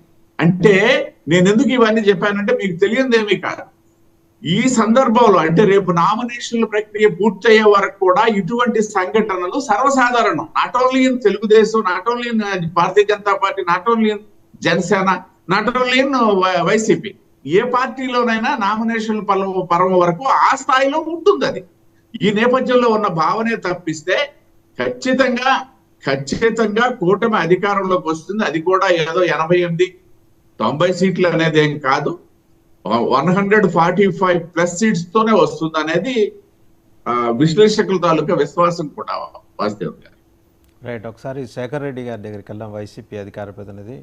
సో శేఖర్ రెడ్డి గారు, ఈ సబ్జెక్ట్లోకి వెళ్లే ముందర మీకు నిన్న కొంచెం చాలా బాధాకరమైన విషయం ఏంటంటే, మీ అడిషనల్ డీజీ ఇంటెలిజెన్సా పిఎస్ఆర్ ఆంజనేయులు గారు, విజయవాడ సిపి కాంతిరాణి డాటా, వాళ్ళు మరీ వైసీపీ నాయకుల్లాగా వ్యవహరించారు, మీతో పోటీ పడి మరీ వ్యవహరించారని చెప్పి అభియోగాల మీద, అంటే వీళ్ళు కూటమి చేసిన అభియోగాల మీద ఈసీ కూడా ఏదో దర్యాప్తు చేసుకున్నట్టుంది. చేసి తక్షణం వాళ్ళని విధుల నుంచి తప్పించి మరి ఇమీడియట్ ఆఫీసర్స్కి నెక్స్ట్ లెవెల్ ఆఫీసర్స్కి ఇచ్చేసి ఛార్జ్ ఇచ్చేసి వెళ్ళిపోమని చెప్పింది. ఇది మనం తెలుగుదేశంలో కూడా చూసాం. అప్పుడు ఒంటికి మొత్తం తెలుగుదేశం రంగు పులిమేసుకున్న అప్పటి పోలీస్ బాస్ కూడా ఇలాంటి అనుభవమే ఎదురైంది. సో ఇంతగా మరి కన్నుపోయేంత కాటుకు ఎందుకు పెట్టుకోవాల్సి వచ్చింది ఆఫీసర్స్? వాళ్ళని మీరు ఇన్స్టిగేట్ చేశారా, లేకపోతే వాళ్ళంతా వాళ్ళే పెట్టుకున్నారా? నమస్తే అండి వాసుదేవన్ గారు, మీకు అలాగే ప్యానల్లో ఉన్న మిత్రులకి అలాగే వీక్షకులందరికీ కూడా గుడ్ మార్నింగ్ అండి. ముందుగా వాసుదేవన్ గారు మీరు అన్నారు ఒక మాట, మీ అధికారులు అని చెప్పి ఒక మాట అన్నారండి.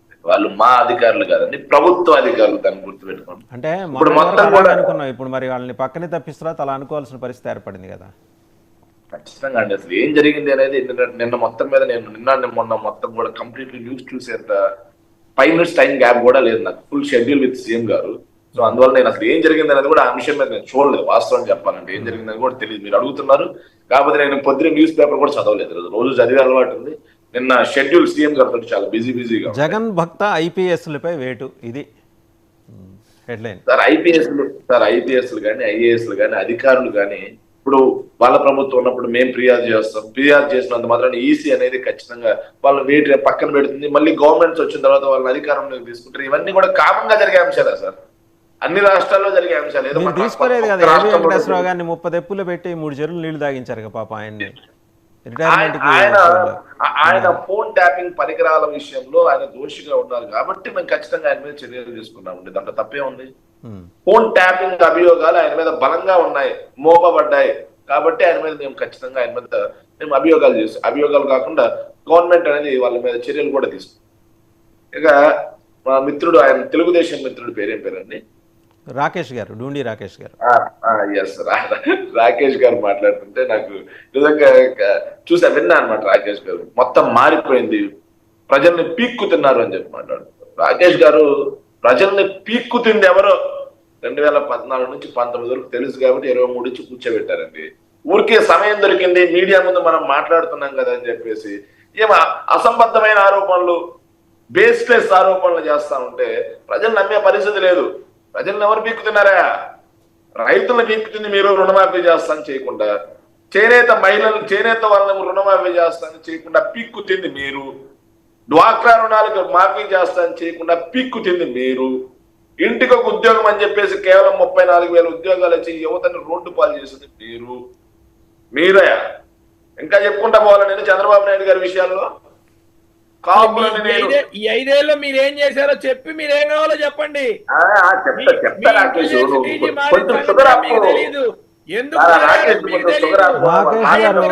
రాకేష్ గారు ఆయన మాట్లాడివ్వండి, రాకేష్ గారు ఆయన మాట్లాడివ్వండి. మీరు మాట్లాడేప్పుడు ఆయన మాట్లాడలేదు కదా. రాకేష్ గారు ఆయన మాట్లాడివ్వండి, తర్వాత మళ్ళీ మీరు మాట్లాడి, మీకు అవకాశం వస్తుంది. ఆయన మాట్లాడి. రాకేష్ నేను క్రాస్ టాక్ చేస్తే నీ వాయిస్ అసలు జనాల్లో కూడా లేదు. రాకేష్ నువ్వు మాట్లాడని సేపు నేనున్నా, నీకు చర్చా సాంప్రదాయం రాదని అర్థమవుతుంది, ప్రజలు గమనిస్తా ఉన్నారు. కొంచెం నేను మాట్లాడిన తర్వాత సాంప్రదాయం గురించి కాదు, రైట్ మాట్లాడితే ఎవరు రాకేష్ గారు ఆయన మాట్లాడివ్వండి, ఇప్పుడే కదా మొదలెట్టింది, మాట్లాడివ్వండి. వాసుదేవన్ గారు మ్యాజిక్ ఫిగర్ ఎందుకు రాదు అని చెప్పేసి మీరు అడిగారండి, ఆయన కూడా మాట్లాడుతున్నారు. మ్యాజిక్ ఫిగర్ ఎందుకు రాదు అనడానికి నిన్న ఒక చిన్న ఉదాహరణ ఒకటి చెప్తా అండి. నేను నిన్న సీఎం గారి మీటింగ్ ఉంటే వైజాగ్ వెళ్ళాను. మా సొంత కాన్స్టిట్యూన్సీ, నేను ఉండేది వైజాగ్ లో అయినా కాన్స్టిట్యూన్సీలో ఉన్నా కాబట్టి నేను వైజాగ్ వెళ్ళాను. వైజాగ్ వెళ్ళి మళ్ళీ ఈ రోజు నాకు నామినేషన్స్ ఉన్నాయి కాన్స్టిట్యూన్సీలో అని చెప్పేసి వస్తూ ఉంటే నాకు బాగా బై రోడ్డు వచ్చేటప్పుడల్లా నాకు అన్నవరం దగ్గర ఆగడం అనేది అలవాటు. నాకు సత్యదేవుని దగ్గర ప్రసాదం తీసుకుని దండం పెట్టుకుని చేస్తాను. అక్కడ ఒక కొబ్బరికాయల కొట్టు దగ్గర ఒక అతను న్యూస్ చూస్తా ఉన్నాడండి.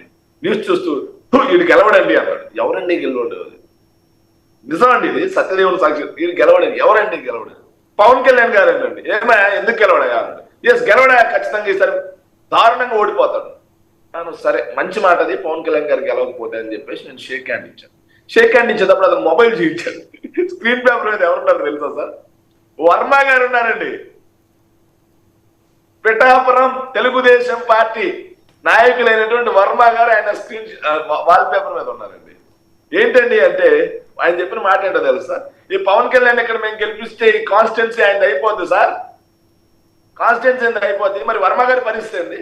ఓడిచ్చేద్దామనుకో పోయినసారి ఏదైతే భీమవరం గాజువాక నుంచి పారిపోయినట్టు ఇక్కడి నుంచి కూడా పారిపోతారు. వర్మ గారు ఇక్కడ ఉంటారు. సో మేము ఖచ్చితంగా ఓడిస్తాం సార్ పవన్ కళ్యాణ్ గారు అంటారు.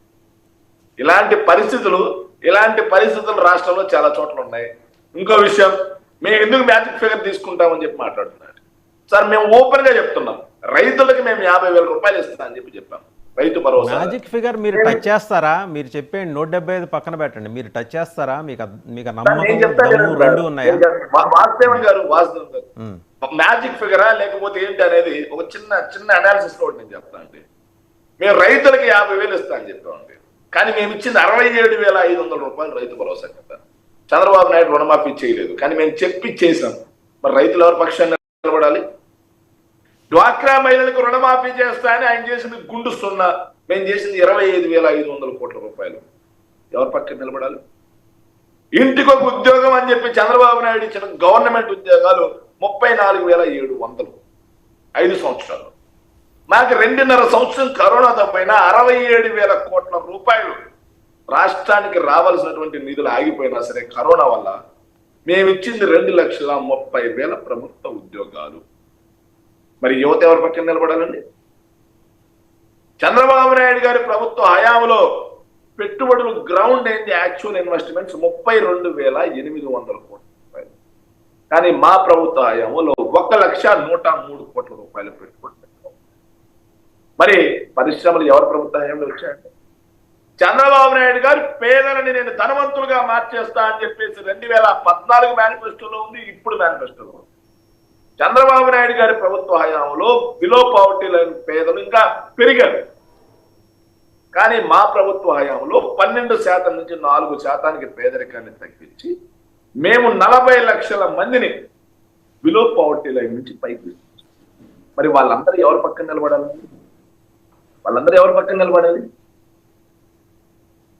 ఏదైతే బీసీల భుజాల మీద ఎక్కి బీసీలను కింద పునాదులుగా మార్చుకుని వచ్చినటువంటి తెలుగుదేశం పార్టీ, ఎన్టీ రామారావు గారు ఉన్నంత వరకు కూడా బీసీలను ఆదరించడం జరిగింది.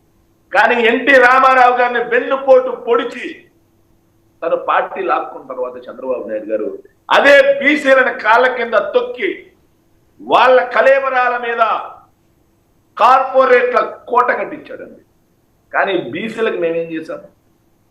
1,80,000 కోట్ల రూపాయలు డైరెక్ట్ బీసీలకు బెనిఫిషియరీ ఇవ్వటమే కాకుండా రాజ్యాధికారం దిశగా ఈ కింద నుంచండి వార్డు మెంబర్ల దగ్గర నుంచి మంత్రి పదవుల వరకు చరిత్రలో ఎన్నడూ లేని విధంగా 17 మంత్రి పదవులు, 4 రాజ్యసభ ఎంపీలు ఇచ్చాం. కార్పొరేషన్ చైర్మన్లు కానీ, మేయర్లు కానీ, జడ్పీ చైర్మన్లు కానీ, మున్సిపల్ చైర్మన్లు కానీ ఇవన్నీ కూడా మేము 50% వాళ్ళకి ఇచ్చి బీసీలను కూడా ముందు తీసుకొచ్చాం. సో ఇలా చెప్పుకుంటూ పోతే 2 గంటల సేపు ప్రసంగం ఇవ్వగలం. మేము ఏం చేశామని చెప్పి మేము చేశామని చెప్పుకున్నాం కాబట్టి సార్ బాగా వినండి. కింద స్పష్టమైన తేడా తెలుగుదేశం రాకేష్ కూడా, జగన్మోహన్ రెడ్డి గారు కానీ, వైసీపీ అధికార ప్రతినిధులు కానీ అందరం కూడా రాజకీయ ప్రసంగాల్లో ఏం చెప్తున్నాం? మేము మాకు అధికారం ఇస్తే మేము సంక్షేమ పథకాలే కాకుండా 4 కోట్లు 10 ఫిషింగ్ హార్బర్లు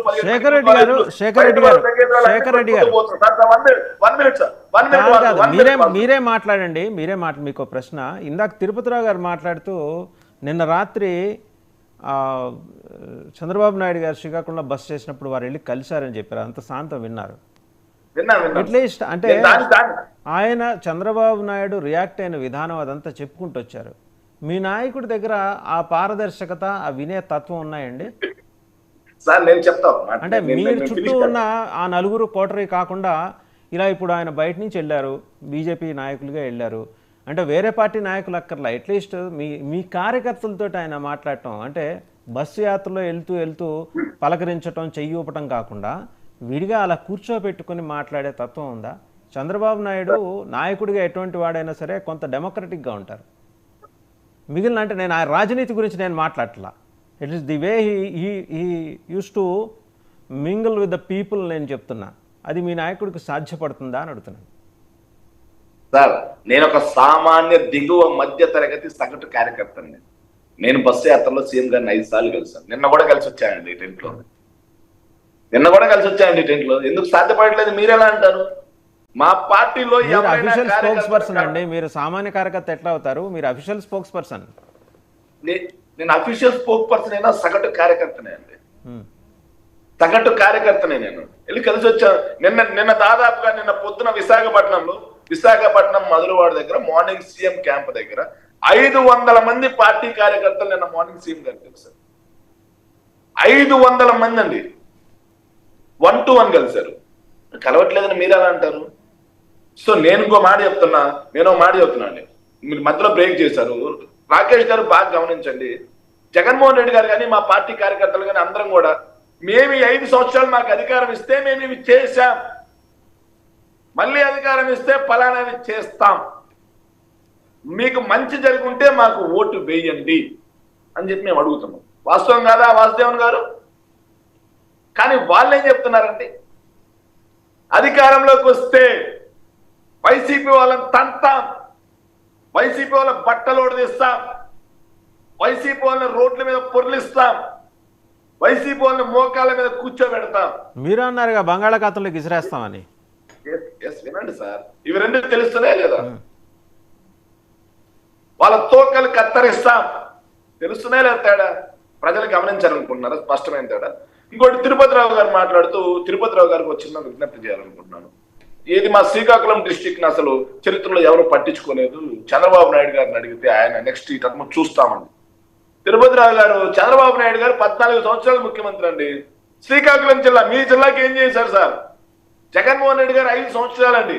చరిత్రలో ఎన్నడూ జరగని విధంగా ఉత్తానం సమస్య రూపు మారుతుందండి. మీ శ్రీకాకుళం జిల్లాలోనే బుడగట్లపాలెం చేసిందే కాదు, ఉద్దానం సమస్య, ఉద్దానం నీటి ప్రాజెక్టు, ఇవన్నీ భారతీయ జనతా పార్టీ సాధించింది. కేంద్ర ప్రభుత్వ నిధులు, ఉద్దానం సంబంధించి కిడ్నీ హాస్పిటల్ కేంద్ర ప్రభుత్వ నిధులు, మూలపేట పోర్టు కేంద్ర ప్రభుత్వ నిధులు, భారతీయ జనతా పార్టీగా తిరుపతిరావు అధికార ప్రతినిధిగా నా కేంద్ర నాయకత్వం ద్వారా సాధించినవి. మీరు ఎగ్జిక్యూట్ చేయడంలో కూడా ఫెయిల్ అయ్యారు. మీరు వాటి గురించి ప్రస్తావించకండి, తప్పిపోద్ది, మొత్తం టాపిక్ తప్పిపోద్ది. ఇక్కడ మీరు శ్రీకాకుళం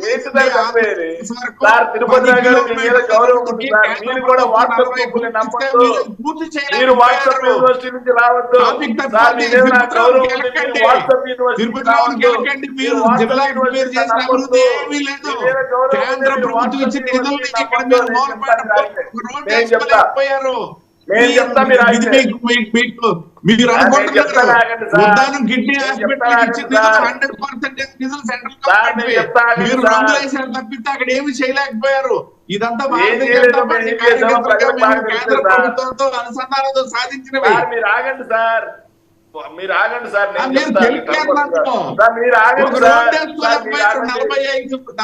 కోట్లు ఇస్తే 10 కిలోమీటర్లు రోడ్డు వేసుకోలేకపోయారు. మీరు ఇక్కడ ఆందోళన చంద్రబాబు నాయుడు గారు అదే ముఖ్యమంత్రి ఇలా క్రాష్ టాక్ కరెక్ట్ కాదు. తిరుపతిరావు గారు మీ మీద గౌరవం ఉంది నాకు. సార్ నేను చెప్తాను,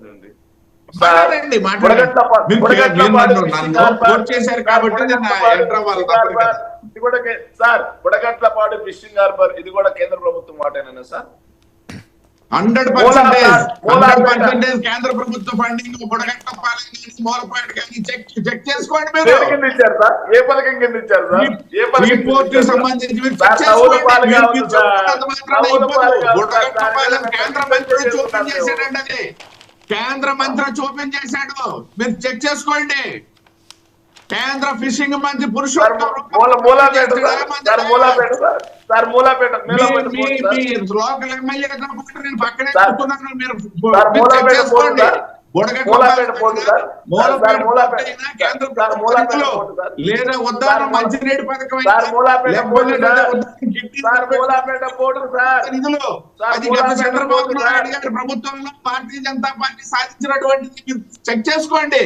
మీరు చెప్పేసినందుకు మాత్రం సరికాదు sir. Mulapeta port sir, Mulapeta port central government funding అండి. 4,000 భోగాపురం ఎయిర్పోర్ట్ సార్. మీరు చెక్ చేసుకోండి. మీరు చెప్పేసినంత మాత్రం అయిపోద్దు. బుడగట్లపాలెం కూడా పురుషోత్తమ రూపాల కేంద్ర మత్స్యశాఖ మంత్రి వచ్చి అక్కడ శంకుస్థాపన చేశాడు. మీ ఎమ్మెల్యే ఈస్ దేర్, చెక్ చేసుకోండి. సార్ మూలపేట పోర్ట్ అండి, మూలపేట పోర్టు విభజన చట్టం హామీల ఆధారంగా సాధించినటువంటి భారతీయ జనతా పార్టీ మా హరిబాబు గారు డాక్టర్ హరిబాబు గారు సాధించినటువంటిది కేంద్ర ప్రభుత్వ నిధులు. నేను చెప్తున్నాను కదా, మీరు ఇచ్చిన ఉద్దానం మంచినీటి పథకానికి సంబంధించింది కేంద్ర ప్రభుత్వ నిధులు. ఏవన్నీ క్లియర్ గా చెప్తాను నేను. మీరేదో తెలుగుదేశం వాళ్ళని చెప్పేసినట్టుగా భారతీయ జనతా పార్టీ వాళ్ళు చెప్తామంటే చెప్పారు కాదు. తిరుపతిరావు గారు సార్, భోగాపురం ఎయిర్పోర్ట్ సార్, అది కూడా కేంద్ర ప్రభుత్వ వాటా. ఏదది? Bhogapuram airport sir. Yes, Bhogapuram airport కేంద్ర ప్రభుత్వం శాంక్షన్ చేసిందే, అది ప్రైవేట్ వాళ్ళకి ఇచ్చింది. అది ఆ స్టేట్ గవర్నమెంట్ కి ఏముంది అక్కడ? State airports authority of India చూసుకుంటది. ఏ ఎయిర్పోర్ట్ అని అంతే సార్. మీరు అయిపోయిందా? నేను మాట్లాడచ్చా సార్? మీరు ఇచ్చిన నవరత్నాలు చెప్పాలంటే కష్టం. సార్ మీరు మాట్లాడారు, నేను మాట్లాడొచ్చా? నేను అడిగాను, మీరు చెప్పాను, నేను మాట్లాడచ్చు. వాసుదేవన్ గారు మీ ద్వారా తిరుపతి రావణకి నేను ఒక మాట విజ్ఞప్తి చేద్దాం అనుకున్నా. కాబట్టి తిరుపతి రావు గారి మీద నాకు మంచి గౌరవం, ఇప్పటికీ ఉంది ఆ గౌరవం. కాకపోతే తిరుపతి రావు గారికి తిరుపతి రావు గారికి నేను మీ ద్వారా విజ్ఞప్తి చేస్తానంటే, వాసుదేవన్ గారు అన్న ముందు ఆ వాట్సాప్ యూనివర్సిటీ నమ్మొద్దు అని చెప్తున్నాను అన్న. మూలాపేట ఎయిర్పోర్ట్ ఒక దాని నుంచి మొదలుపెట్టి ఉద్దానం వరకు నేను వస్తా అన్నారు. సాగర్మాల ప్రాజెక్టు కింద మూలాపేట ఎయిర్పోర్ట్ వచ్చింది, లేకపోతే కేంద్ర ప్రభుత్వ నిధులు అని చెప్పి మాట్లాడతారు. అసలు నిజంగా ఒక పోర్ట్ గుర్తుపెట్టుకోండి సార్, ఒక పోర్ట్ అనేది మేజర్ పోర్టా లేకపోతే నాన్ మేజర్ పోర్టా అని చెప్పి ఎలా డిసైడ్ చేస్తారో తెలుసా? మేజర్ పోర్ట్ అంటే సైజ్ లో పెద్దది, నాన్ మేజర్ ఉన్నారు కొంచెం అన్మ్యూట్ చేసుకోండి, సైజ్ లో చిన్నది అని కాదండి.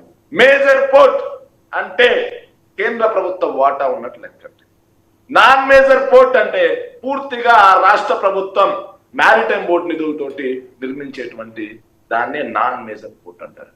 రాష్ట్రంలో 3 పోర్ట్లు ఏదైతే మచిలీపట్నం కావచ్చు, రామాయపట్నం కావచ్చు, మూలాపేట కావచ్చు, కాకినాడ మాత్రం ప్రైవేట్ మోడల్లో ఒకటి కడుతున్నటువంటి ఈ 3 పోర్ట్లు కూడా పూర్తిగా ఏపీ మ్యారిటైమ్ బోర్డు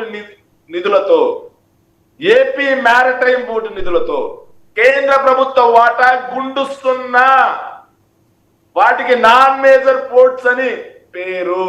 కావాలి అంటే తిరుపతి రావు గారిని మీ ద్వారా విజ్ఞప్తి చేస్తున్నా అండి. పైన మా మిత్రుడైనటువంటి అనలిస్ట్ గారు కూడా ఉన్నారు. నేను కూడా వాసుదేవన్ గారికి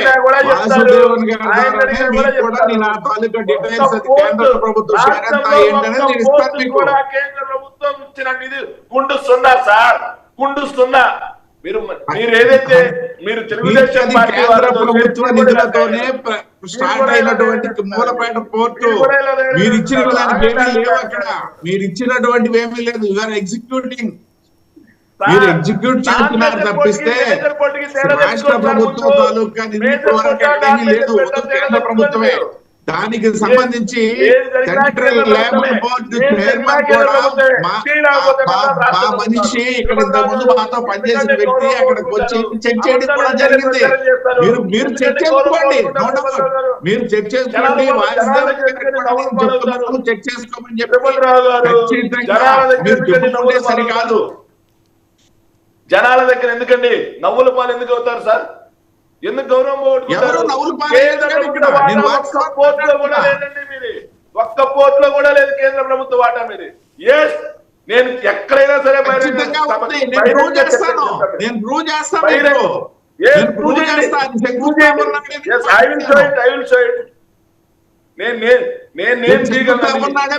మేము. అది అసలు నాన్ మేజర్ పోర్ట్ అంటే మేజర్ పోర్ట్ అంటే తెలియకపోతే ఏం చేస్తాం సార్? ఇప్పుడు నా దగ్గర ఇప్పుడు ఏం లేదు. మీ దగ్గర గారికి అన్ని ప్రజెంట్ చేస్తాను. ఇంకో డిస్కషన్ మనం స్టార్ట్ చేద్దాం. ఇంకోసారి ఇంకో డిస్కషన్ వాసుదేవన్ గారు ఖచ్చితంగా అండి.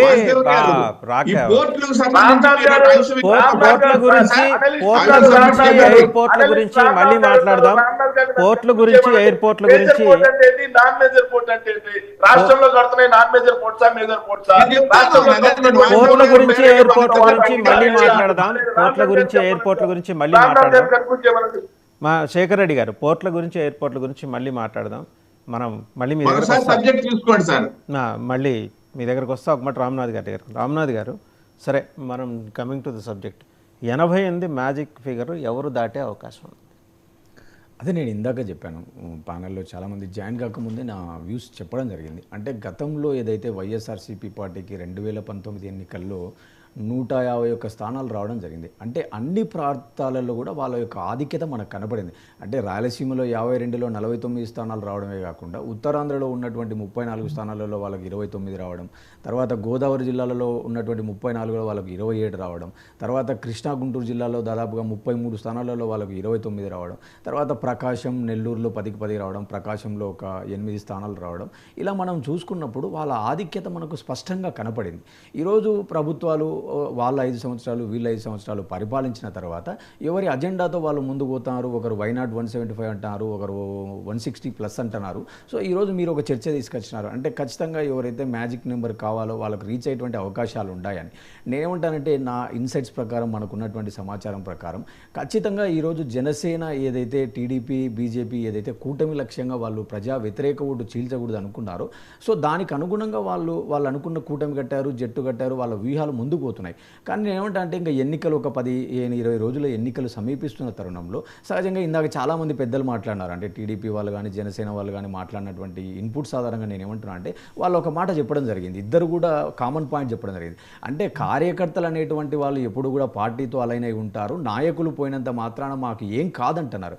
ఇక్కడ అందరికీ తెలియాల్సినటువంటి ఒక అండర్లయింగ్ పాయింట్ ఒకటి ఉంటుంది రాజకీయాల్లో. అంటే మాకు ఏదో ఒక 40% 46% ఓట్ బ్యాంక్ ఉంది, మాకు 49% ఉంది, ఖచ్చితంగా మా ఓట్ బ్యాంకు మాకుంది, మేము తిరిగి అధికారంలోకి వస్తామనుకుంటే చాలా పొరపాటు. అంటే టీడీపీకి ఏదైతే సంస్థాగతంగా బలము జనసేన బలం ఏదైతే ఉందో అనుకుంటున్నారో వాళ్ళు ఇక్కడ ఆలోచించాల్సింది ఏంటంటే, నియోజకవర్గాల వారీగా జిల్లాల వారీగా కూడా వ్యూహాలు చాలా ముఖ్యం. ఆ వ్యూహాలలో టీడీపీ తడబడుతుందని నేను చెప్పాను. అంటే నీకు 45% 46% ఓట్ బ్యాంక్ ఉందన్నప్పుడు ఒక రీజియన్లో ఒక ప్రాంతంలో నీకు ఓట్ బ్యాంక్ ఉంటే అక్కడ సీట్లు వచ్చినంత మాత్రాన మనకు అధికారంలోకి రాలేం. మీరు కావాలంటే చూడండి, బెంగళూరు ఎన్నికల్లో కానీ మధ్యప్రదేశ్ ఎన్నికల్లో అక్కడ ఉన్నటువంటి బీజేపీ పార్టీకి ఓట్ల పర్సెంటేజ్ ఎక్కువ వచ్చినా కూడా వాళ్ళు అధికారంలోకి రాలేకపోయారు. అంటే నేనేమంటానంటే, ఓట్ల శాతం ఉన్నంత మాత్రాన మనం ఏదో జట్టు కట్టినంత మాత్రాన కింద స్థాయిలో ఓటు కన్సాలిడేట్ అయ్యి మొత్తం మనకు వేవ్ వస్తుంది అనుకుంటే చాలా పొరపాటు. నేను ఎందుకు ఇంత స్పష్టంగా చెప్పాల్సి వస్తుందంటే, 2014లో జగన్మోహన్ రెడ్డి గారిలో కొంత మేనేజ్మెంట్ ఇన్ఎఫిషియన్సీ కనపడింది. అంటే ఆయన కూడా ఏంటంటే, మా నాన్న మాకున్నటువంటి వేవు మా గతంలో ఉన్న లెగసీతో నేను పవర్లోకి వస్తాను అనేటువంటి క్రమంలో ఆయన కొన్ని తప్పిదాలు చేయడం జరిగింది. ఈరోజు జగన్మోహన్ రెడ్డి గారి బస్సు యాత్ర కానీ మేమంతా సిద్ధం కానీ అక్కడ వాళ్ళ చేరికలు కానీ ఆయన మీట్ అయ్యేటువంటి పీపుల్ ఈ పోల్ మేనేజ్మెంట్ మొత్తం చూస్తుంటే ఏమర్థమైంది ఏంటంటే, గ్రౌండ్ రాజకీయం చాలా బాగా జరుగుతుంది. ఈరోజు పిఠాపురంలోనే చూసుకుంటే మీరు ఒక ఎగ్జాంపుల్ పిఠాపురాన్ని తీసుకుందాం, ఎందుకంటే వీళ్ళంతా పిఠాపురం చుట్టూ మాట్లాడుతున్నారు కాబట్టి అక్కడనే వీళ్ళు డిప్లాయ్ చేసినటువంటి నాయకులు కానీ ఆ మండల ఇన్ఛార్జీలు కానీ ఆ ప్రాంతంలో జరిగే గ్రౌండ్ రాజకీయం చూసంటే, అంటే ఒక కింద స్థాయి పైన very minute to minute point ఎలా వీళ్ళు వ్యూ చేస్తున్నారు, ఎలా పొలిటికల్ మేనేజ్మెంట్ చేస్తున్నారు అనేటువంటి అంశాలు చూసినప్పుడు ఖచ్చితంగా ఈరోజు వైసీపీ తేలిగ్గా తీసుకోవడంలే. అంటే ఏదో 151 వచ్చినాయి, మళ్ళీ మన కేక్ వాకలాగా ఉంటుంది, మనము ఏం చేసినా కూడా మనకు చెల్లుబాటు అవుతుంది అనేటువంటి సందర్భంలో మీరు చంద్రబాబు నాయుడు గారి పోల్ మేనేజ్మెంట్ మీరు గమనించట్ల, ఆయన రాజకీయ జీవితంతో ఆయన పోల్ మేనేజ్మెంట్ కూడా స్టార్ట్ అయింది 43 ఏళ్ళు. సో 43 ఏళ్ల అనుభవంలో ఆయన చివరి నిమిషంలో తిమ్మిని బొమ్మిని చేయగల సమర్థత ఉన్నాడు. 2014లో మీరు అన్నట్టుగా చంద్రబాబు నాయుడు గారు అదే పోల్ మేనేజ్మెంట్ చేశారు. అంటే మీకు గుర్తుండొచ్చు, ఒక మాజీ ఎమ్మెల్యేకో ఒక మాజీ మంత్రికో లేదా ఒక ఎమ్మెల్సీ స్థాయి వ్యక్తికి చంద్రబాబు నాయుడు గారు కండువా వేస్తే అది ఆయన రేంజ్ ఆయన స్థాయి అన్నట్టుగా మనం అనుకుంటాం. కానీ 2014 ఎన్నికల్లో మీరు జూబ్లీ హిల్స్ చెక్ పోస్ట్లో వాళ్ళ నివాసం దగ్గర చూస్తే కార్యకర్త అయినా సరే 10 ఓట్లున్నా సరే 20 ఓట్లున్నా సరే సామాన్య కార్యకర్త కూడా చంద్రబాబు నాయుడు గారు కండువా వేసి వెల్కమ్ పలికినటువంటి సందర్భం ఉంది. కానీ అంత సుదీర్ఘ అనుభవం అంత పోల్ మేనేజ్మెంట్ ఉన్నటువంటి చంద్రబాబు నాయుడు గారు ఈరోజు ఆయన ఎక్కడ తడబడుతున్నాడు అంటే, ఆయన ఎవరికి సీట్లు ఇచ్చినా కూడా ఖచ్చితంగా ముందు మేనేజ్ చేసుకోలేకపోతున్నాడు. అంటే సీటు ప్రకటించే ముందు ఆ నియోజకవర్గ నాయకులతో మాట్లాడుకొని కొంత కన్సాలిడేట్ చేసుకొని సమన్వయం చేసుకొని, అరే మనం ఇక్కడ వీళ్ళకి సీటు ఇవ్వబోతున్నాము, మీరు కొంత ఖచ్చితంగా పార్టీకి అధికారంలోకి రావాలంటే ఇట్లా లుక్కలుక్కలు ఉండకూడదని, అలాంటి చాలా విషయాల్లో ఫెయిల్ అయినారు. మనం ఏదో 1, 2, 3 స్థానాల్లో ఆయన ఫెయిల్ అయినారనుకుంటే సహజం అనుకోవచ్చు. కానీ ఎక్కడైతే 31 స్థానాలు వాళ్ళు కూటమికి ఇచ్చారో దాదాపుగా 31 స్థానాలలో 20 స్థానాలలో ఎలక్షన్లు 20 రోజులు పెట్టుకొని కూడా ఈరోజు లుకలుకలు ఏర్పడుతున్నాయి. ఇంకా వీళ్ళు ఇందాక ఒక పాయింట్ అన్నారు, మంచి పాయింట్, చాలా మంచి పాయింట్. టీడీపీ జనసేన చెప్పిన వాళ్ళ పాయింట్, వాళ్ళు ఏమంటున్నారు, 80% మీకు కార్యకర్తలు ఉండొచ్చు మీతో పాటే, నాయకులు పోయినంత మాత్రాన కార్యకర్తలు పోరు. ఎస్, దట్స్ ఖచ్చితంగా గుడ్ పాయింట్. కానీ ఇక్కడ చూడాల్సింది ఏంటంటే ఎప్పుడైనా ఒక అభ్యర్థి విజయానికి గెలుపుకు మధ్యన ఉన్నటువంటి పర్సెంటేజ్ ఓట్ల శాతం కేవలం 4 నుంచి 5% కంటే ఉండదు. ఆ ఓట్ల శాతం ఈరోజు మీరు మేనేజ్ చేసుకోలేని పరిస్థితిలో ఉన్నట్టు క్షేత్రస్థాయిలో గ్రౌండ్ రాజకీయం కనపడుతుంది. కాబట్టి ఖచ్చితంగా ఈరోజు వైసీపీకే అనుకూలతలు కనపడుతున్నాయి అనేది నా భావన. రజనీ గారు సార్, ఇందాక మనం పిఠాపురం గురించి చర్చించుకున్నప్పుడు రాకేష్ సోదరుడికి బీజేపీ వాళ్ళకు కూడా నేను ఒక విజ్ఞప్తి అండి. ఎందుకంటే ఈరోజు ఒక మా అధినాయకుడు ఎవరైతే జనసేన ఉన్నారో ఆ కార్యకర్తలు లక్షించిన ఓటు పక్కకు పోదు, కాస్త అసంతృప్తితో ఉంటారు టీడీపీ వారు. అందుకనే అధినాయకుడు పొద్దుగూకులు వర్మ గారిని హైలైట్ చేస్తారు, వర్మ గారిని పొగుడుతారు, వర్మ గారి కార్యకర్తల దగ్గర తీసుకుంటారు. అది ఎలక్షన్ పోలింగ్ నాకు తెలుసు, కానీ జనాల్ని ఖచ్చితంగా అందరినీ ఒక తాటి మీద తీసుకురావడం అండి. కానీ ఈ రోజుకి కూడా టీడీపీ అభ్యర్థులు ఎవరైతే పోటీ చేస్తున్నారో ఆ పోటీ చేసిన అభ్యర్థులలో ఈరోజు బొర్రా అప్పారావు గారు నామినేషన్ వేయడానికి గల కారణం ఏమో నాకు తెలియదు, కానీ అదే కన్నా గారు బొర్రా అప్పారావు గారిని దగ్గర తీసుకొని ఇతను ఎమ్మెల్యే కంటెస్టెడ్ పర్సన్, కానీ ఈ రోజు ఇతని సహకారంతోనే నేను గెలవగలుగుతాను. ఈరోజు బొర్రా అప్పారావు గారు నా పక్కన ఉంటే ఇటు కన్నా గారు కాపు కమ్యూనిటీ, బొర్రా అప్ప గారు కమ్మ కమ్యూనిటీ, ఇలాగా అన్ని కమ్యూనిటీలు ఓట్లు మాతో నిలబడతాయి అంటూ ఒక మాట చెప్పుంటే బాగుంటది. అక్కడ చెప్పలేదు. చాలా చోట్ల పోటీ చేసిన ప్రతి చోట 140 చోట్ల జనసేన వాళ్ళు పోటీ చేస్తారు, కాపు కమ్యూనిటీ కానీ ఇంకొకళ్ళు కానీ, what ever it may be.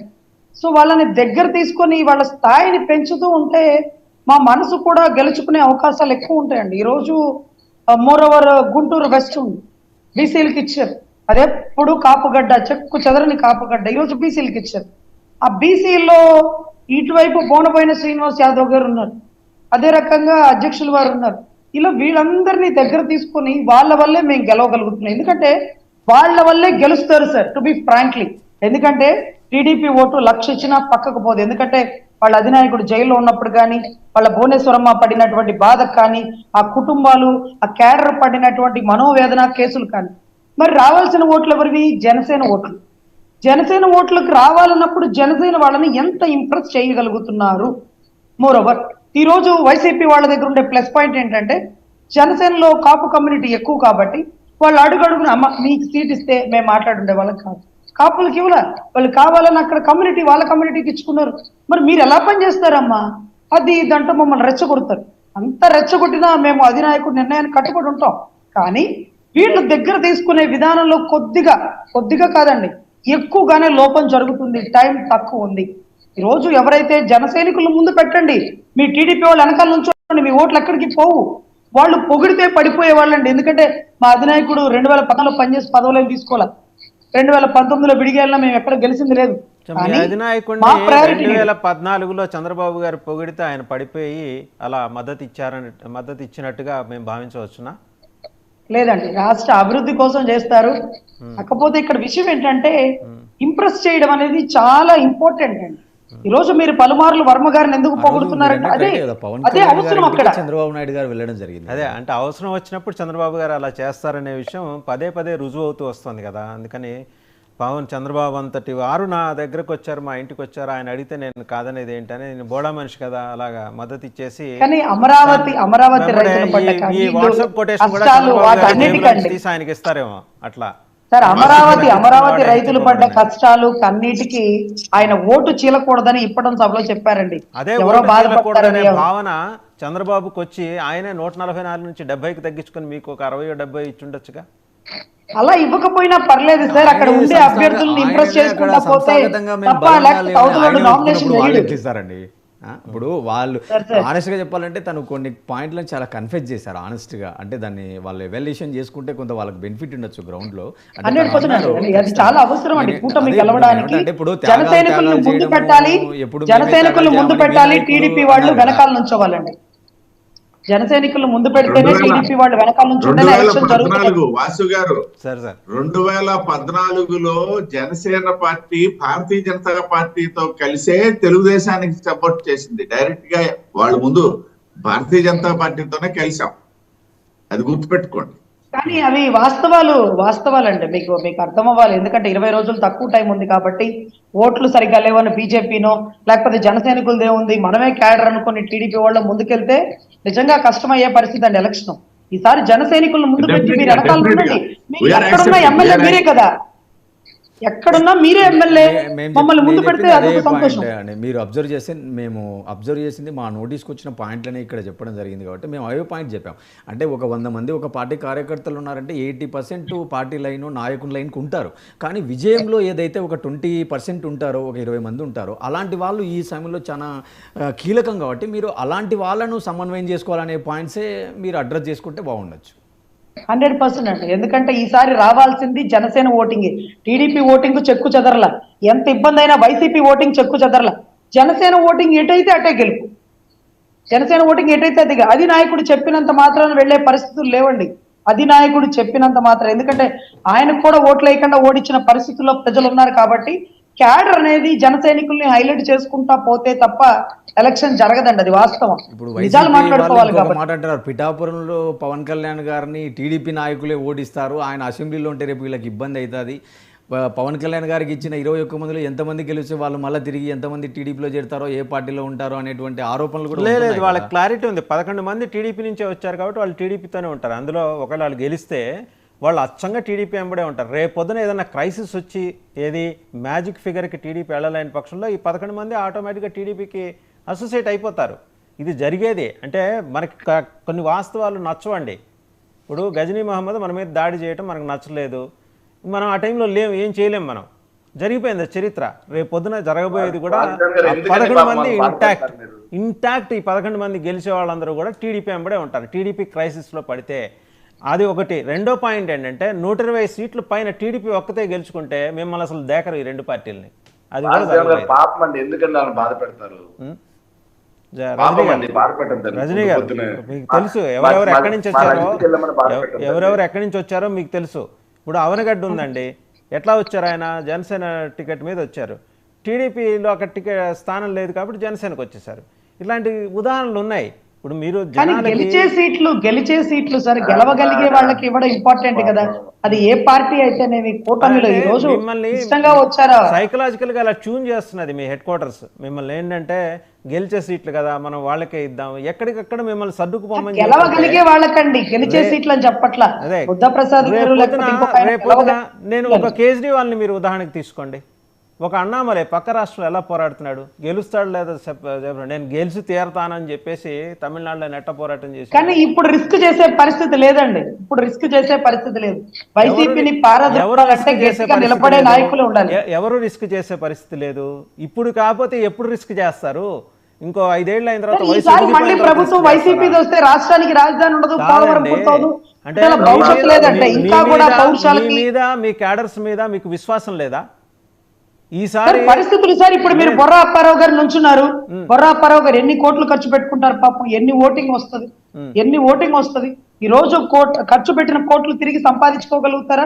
Vote banking లో నిలవగలుగుతారా?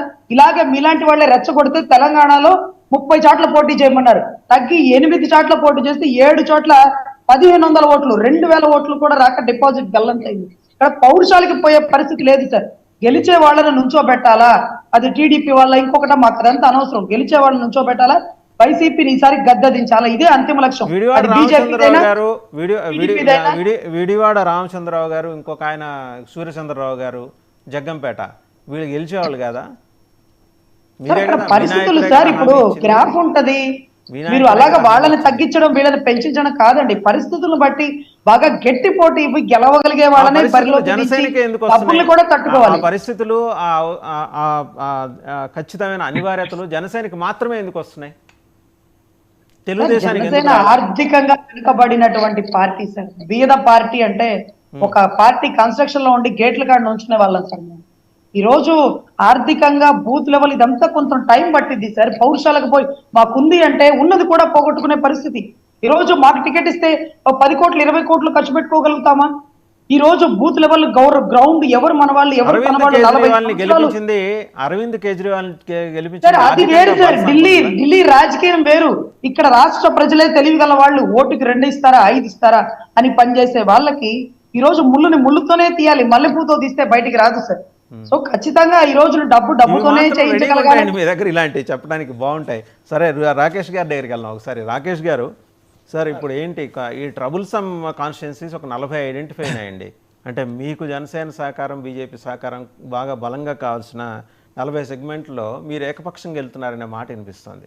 ఇప్పుడైనా మీరు సర్దుబాటు ధోరణితో వెళ్ళి వాళ్ళందరినీ కలుపుకుని పోతే ఈ 40 కీలకమైన సెగ్మెంట్లు మీరు ఎవరి మీద డిపెండ్ కాకుండా రేపొద్దున మీకుగా మీరు 120 తెచ్చుకొని వీళ్ళతోటి పంచాయతీ లేకుండా మీరు హాయిగా మీరు ఒక్కలే పరిపాలన చేయొచ్చు. ఆ 40 మీద కాన్సన్ట్రేషన్ చేసే అవకాశం ఉన్నదా?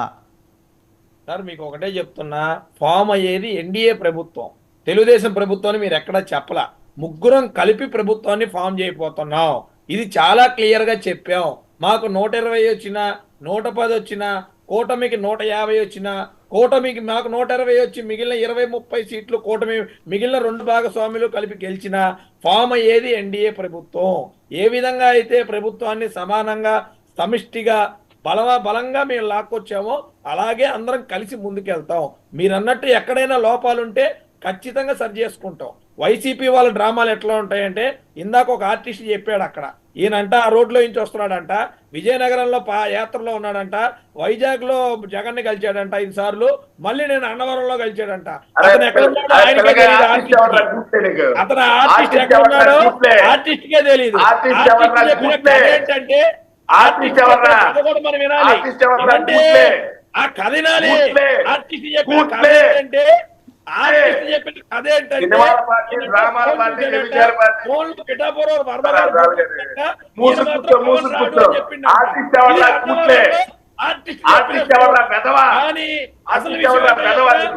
అన్నవరం అన్నవరం తెలుగుదేశం పార్టీ వాళ్ళకి తెలియదు, వాళ్ళు ఓపిక ఉండాలి. చెప్తే లేకపోతే మాట ఏంట్రా, ఆర్టిస్ట్ ఏంట్రా, ఆర్టిస్ట్ ఎవడరా, ఆర్టిస్ట్ ఎవడరా నీకు? వాడుకున్నారు, దాని గురించి మీరు మాట్లాడతారా? అన్నవరం చుట్టుపక్కల గంజాయి విపరీతంగా దొరుకుతుంది, దాని గురించి మీరు మాట్లాడతారా? అన్నవరం దగ్గరలో ఒక దళితుడిని హత్య చేసి డోర్ డెలివరీ చేశారు మీ ఎమ్మెల్సీ, దాని గురించి మీరు మాట్లాడతారా? ఈ స్టోరీ అంతా చెప్పరు, ఈ ఆర్టిస్ట్ చెప్తాడు. ఈ ఆర్టిస్ట్ ఆటలు మామూలుగా ఉండవు. అసలు ఎయిర్పోర్ట్లు పోర్ట్లు దేని కింద వస్తాయో తెలుసుకోవయ్యా బాబు. ఎయిర్పోర్ట్లు పోర్ట్లు కేంద్ర ప్రభుత్వంతో వస్తాయి, నీకు నాకు వచ్చాయి కావు. అవి తెలుసుకోవాలి ఆ విషయం. Local ward member, local sarpanch, local ఎమ్మెల్యేలో ఇచ్చాయి కావు, తెచ్చాయి కావు. అది తెలుసుకొని ఆయన నీకు ఇచ్చిన స్క్రిప్ట్ తప్పించినట్టున్నారు పైన, అది తెప్పించి సరి చేయించుకో పాపం. నీకేమో తెలియదు, పేపర్ తెలియదు, జగన్ చుట్టూ చేతులు కొడుతున్న తప్ప ఏం తెలియదు నీకు. ఏం చెప్తావు పరిస్థితి? అందరి దగ్గర ఉన్నాయి ఫోన్లు, అందరి దగ్గర ఉన్నాయి ఫోన్లు. ఎన్ని ఫోన్లు కావాలి చెప్పు, ఎన్ని ఫోన్లు కావాలి చెప్పబ్బా. అదే గూగుల్లో జగన్మోహన్ రెడ్డి హూ ఈజ్ 420 అని కొట్టి వచ్చేసి ఒకసారి హూ ఈజ్ 420 అని కొట్టి చూపి, హూ ఈజ్ 420 అని కొట్టి చూపి, హూ ఈజ్ 420 అని కొట్టి చూపి అబ్బా, హూ ఈజ్ 420 అని కొట్టి చూపి ఒకసారి కొట్టు.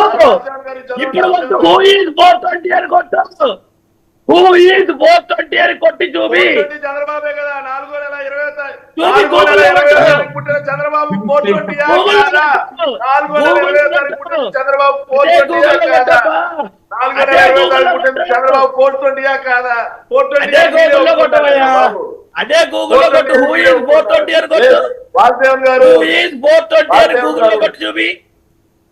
వాసుదేవన్ గారు చూడండి, ఇదేంటో చెప్పండి సార్ ఒకసారి. వాసుదేవన్ గారు మీరు చదవండి. మీరు చూపించేది స్క్రీన్ లో కనిపించట్లేదు, మీరు చూపించేది స్క్రీన్ లో కనిపించట్లేదు, మీరే సరిగా లేదండి. కరెక్ట్ గా ఫ్రేమ్ కరెక్ట్ గా మీ వాళ్ళు చూపించేది స్క్రీన్ లో కనిపించట్లేదు. అంతేగాని ప్రజలకు ఏం చేసామో చూడటం మానేసి ఇలాంటి స్టోరీలు చెప్పుకుంటూ పోవటం, ఎవరయ్యా ఇలాంటి స్టోరీలు? కథలు చెప్పుకోవటం ఎవరి వైసీపీ స్టోరీలు? వారికి ఇంకా అలవాటు అయిపోయింది. ఎవరో చేసిన పనిని, ఎవరో చేసిన అభివృద్ధిని మేమే చేశామని చెప్పుకోవటం, మేమే ఓకే అని చెప్పటం, మిగిలిన వాళ్ళు ఎవరైనా అడిగితే సమాధానం చెప్పకుండా ఇలాంటి ఓవర్ యాక్షన్ చేయటం అలవాటు అయిపోయింది. మా దగ్గర ఏమైనా లోపాలుంటే సరిచేసుకోవడానికి సిద్ధంగా ఉన్నామని మా అధినాయకుడు చంద్రబాబు నాయుడు గారు 1కి 10 సార్లు చెప్పారు. మేము కూటమికి గౌరవం ఇస్తున్నాం. మేము రేపొద్దున రాబోయే రోజుల్లో పవన్ కళ్యాణ్ గారిని, నరేంద్ర మోడీ గారి సమక్షంలో మేమందరం కూడా కలిసి పనిచేయడానికి సిద్ధంగా ఉన్నాం. కలిసి పనిచేస్తూ ముందుకెళ్తాం. దానిలో ఎటువంటి సందేహాలు లేవు. అన్నారు అవి కొన్ని మా అధినాయకత్వం దగ్గర ఉన్నాయి, అవి సరిచేసే పనిలో ఉన్నారు. ఖచ్చితంగా అవన్నీ సరిచేసి ముందుకెళ్తాం. రాకేష్ గారు, కూటమి అధికారంలోకి వస్తుందని చెప్పారు. అధికారంలోకి వచ్చే కూటమిలో కూటమి నుంచి గెలిచిన వాళ్ళు కూడా ప్రభుత్వంలో ఉంటారా? 100కి 100% ఉంటారండి. ఎన్డీఏ అభ్యర్థులు ఎవరైతే పోటీ చేసి గెలిచారో వారందరూ కూడా ప్రభుత్వంలో భాగస్వాములు పవర్ షేరింగ్ అనేది ఉండకపోవచ్చు కదా లోకేష్ గారి మాటలను బట్టి. ఏమండి, పవర్ షేరింగ్ అనేది ఉండకపోవచ్చు కదా లోకేష్ గారి మాటలు. అధికారం ఇవ్వటం అంటే పవర్ షేరింగ్ ఒకటే కాదు. రేపొద్దున పవన్ కళ్యాణ్ గారు కేంద్ర మంత్రి అవ్వచ్చేమో, మళ్ళీ ఇప్పుడు ఎంపీగా నామినేట్ చేస్తారేమో, తర్వాత ఏదైనా జరగచ్చేమో. రేపొద్దున ఇక్కడ అత్యధిక భాగం ఏదైతే ముఖ్యమైన శాఖలు పవన్ కళ్యాణ్ గారికి అప్పచెప్పచ్చేమో. భాగస్వామ్యం అంటే ఒక ముఖ్యమంత్రే కాదండి, రకరకాలే ఉన్నాయి. 2 మినిస్ట్రీ పదవులు ఎందుకు కాకూడదండి? ముఖ్యమంత్రి ఎందుకు కాకూడదు? పవన్ కళ్యాణ్ గారిని రాష్ట్రాల్లో ఉన్నతమైన స్థాయిలో పెట్టడం కూడా ముఖ్యమంత్రి ఎందుకు కాకూడదు? భాగస్వామ్యం అంటే ముఖ్యమంత్రి ఒకటే కాదు అంటారు, ఎందుకు కాకూడదని నేను అడుగుతాను. ఖచ్చితంగా ప్రజలు కోరుకుంటే అది కూడా అవుతారు, తప్పే ఉంది. ప్రజలు ఇంకా కోరుకోలేదా ఆయన ముఖ్యమంత్రి కావాలి? ప్రజలు సార్ ఒక్కొక్క స్థాయి, ఆ స్థాయికి నిజంగా ఆ స్థాయిలో ప్రజలు కోరుకుంటే ఖచ్చితంగా పవన్ కళ్యాణ్ గారు కూడా ఫ్యూచర్ లో ముఖ్యమంత్రి అవుతారు. తప్పే ఉంది, దానిలో అవ్వకూడదనా?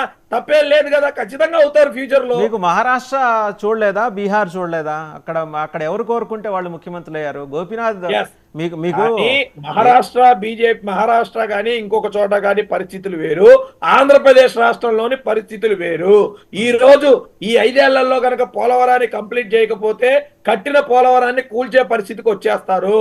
అదే విధంగా అమరావతి ఎలా అయితే ఎడారి చేశారో, పిచ్చి మొక్కలు పొలిచేస్తే చివరికి రోడ్లు కూడా తవ్వుకొని వెళ్ళిపోయారో మీ అందరికీ తెలుసు.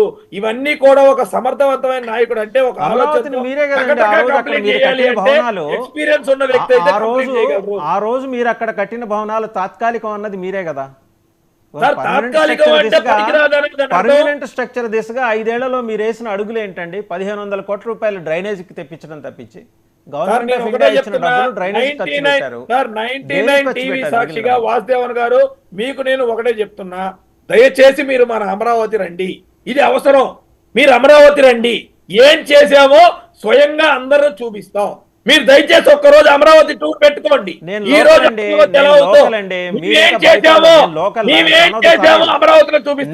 సన్నోతి సాయిల్ అండి రాకేష్ గారు, నేను లోకల్ అమరావతి ప్రాంతం అండి, నాకు చెప్తే ఎట్లాగా చెప్పండి. నేను అదే అంటున్నా,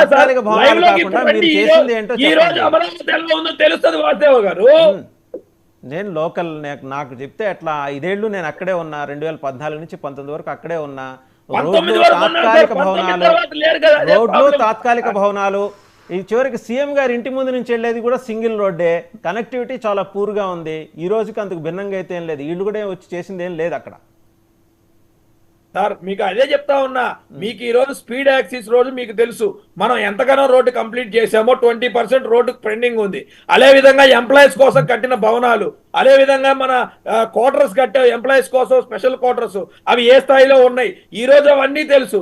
కానీ ఒక అమరావతిలో ఈ రోజు పరిస్థితి ఎలా ఉందో మీరు ఆ ప్రాంతం వారు కాబట్టి మీకు అత్యధికంగా తెలిసి ఉండొచ్చు, నేను కాదన్నా. కానీ ఈ 5 ఏళ్లలో ఎలా ఉంది అసలు? చంద్రబాబు నాయుడు గారు ఒక మాట అన్నందుకే అంత పెద్ద భూగోళం చేశారు కదా, అది నిజమో కాదో గ్రౌండ్ లెవెల్కి వస్తే తెలిసిపోద్ది కదా సార్. రైట్, రజనీ గారు ఏదో చెప్పబోతున్నారు, ఒకసారి రజనీ గారు ఏదో చెప్పబోతున్నారు. రజనీ గారు, రజనీ గారు సార్ వినపడుతుందండి? వినిపిస్తుందండి, వినిపిస్తుంది సార్. ఈరోజు ఏదైతే ఇందాక నేను చెప్పింది, జనసేన ఓటింగ్ చాలా ఇంపార్టెంట్ అండి. ఇవన్నీ కాంట్రవర్సీలు అదంతా చెత్త చెదరం ఉన్న తర్వాత మాట్లాడుకోవచ్చు, ఉన్న టైం తక్కువ. ఈ రోజు ఎవరి పౌరుషాల వరకు, ఈ రోజు మా అధినాయకుడు కేకేస్తే విజిలేస్తే వస్తామని మేమందరం ఎన్ని చెప్తున్నా, మా అధినాయకుడు వర్మ గారిని ఎందుకు అంత అప్రిషియేట్ చేస్తున్నాడు అంటే అది ఎలక్షన్ చేసే విధి విధానం.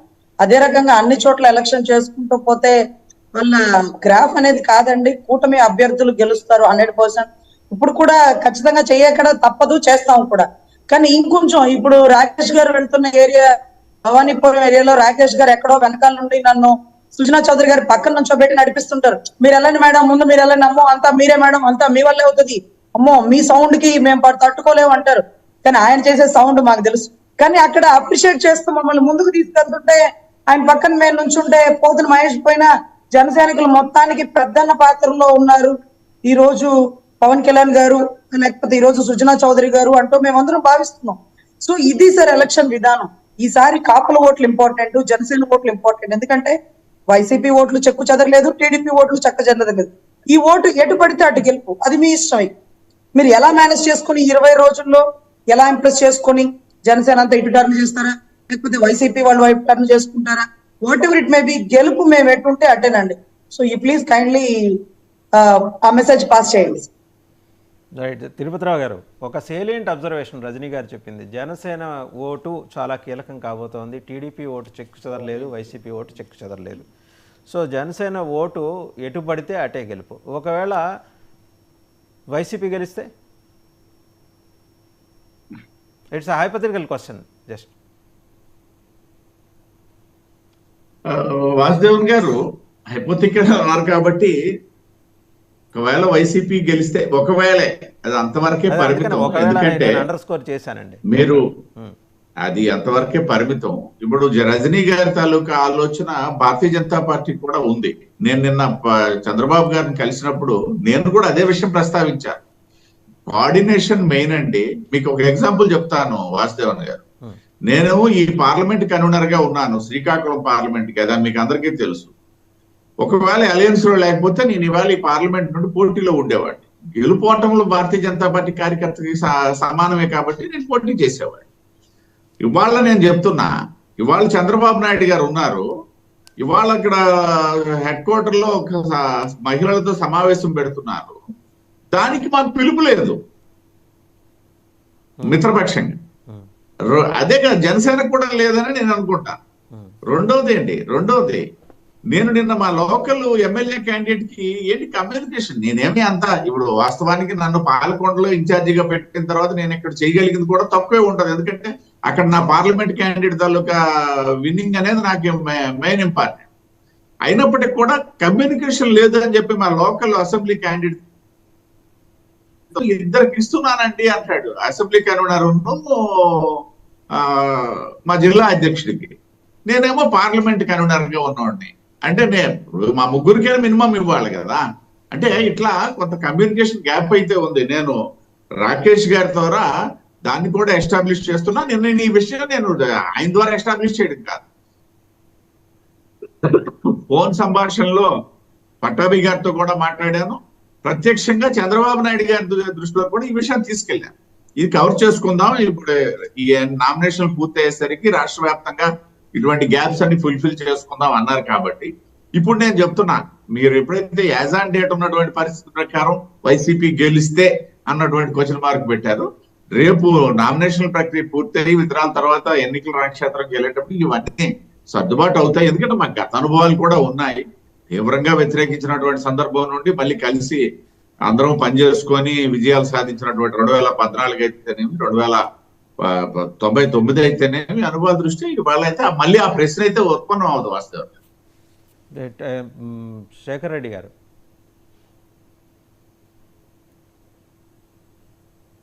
శేఖర్ రెడ్డి గారు అది కనిపించట్లేదు, మీరు చెప్పేయండి పర్లేదు, ప్లీజ్ రీడ్ అవుట్. మీరు మ్యూట్లో ఉన్నారండి. ఓకే అయింది. ఇంకా మ్యూట్లో ఉన్నారండి మీరు. శేఖర్ రెడ్డి గారు మీరు మ్యూట్లో ఉన్నారు. శేఖర్ రెడ్డి గారు మీరు మ్యూట్లో ఉన్నారు మీరు.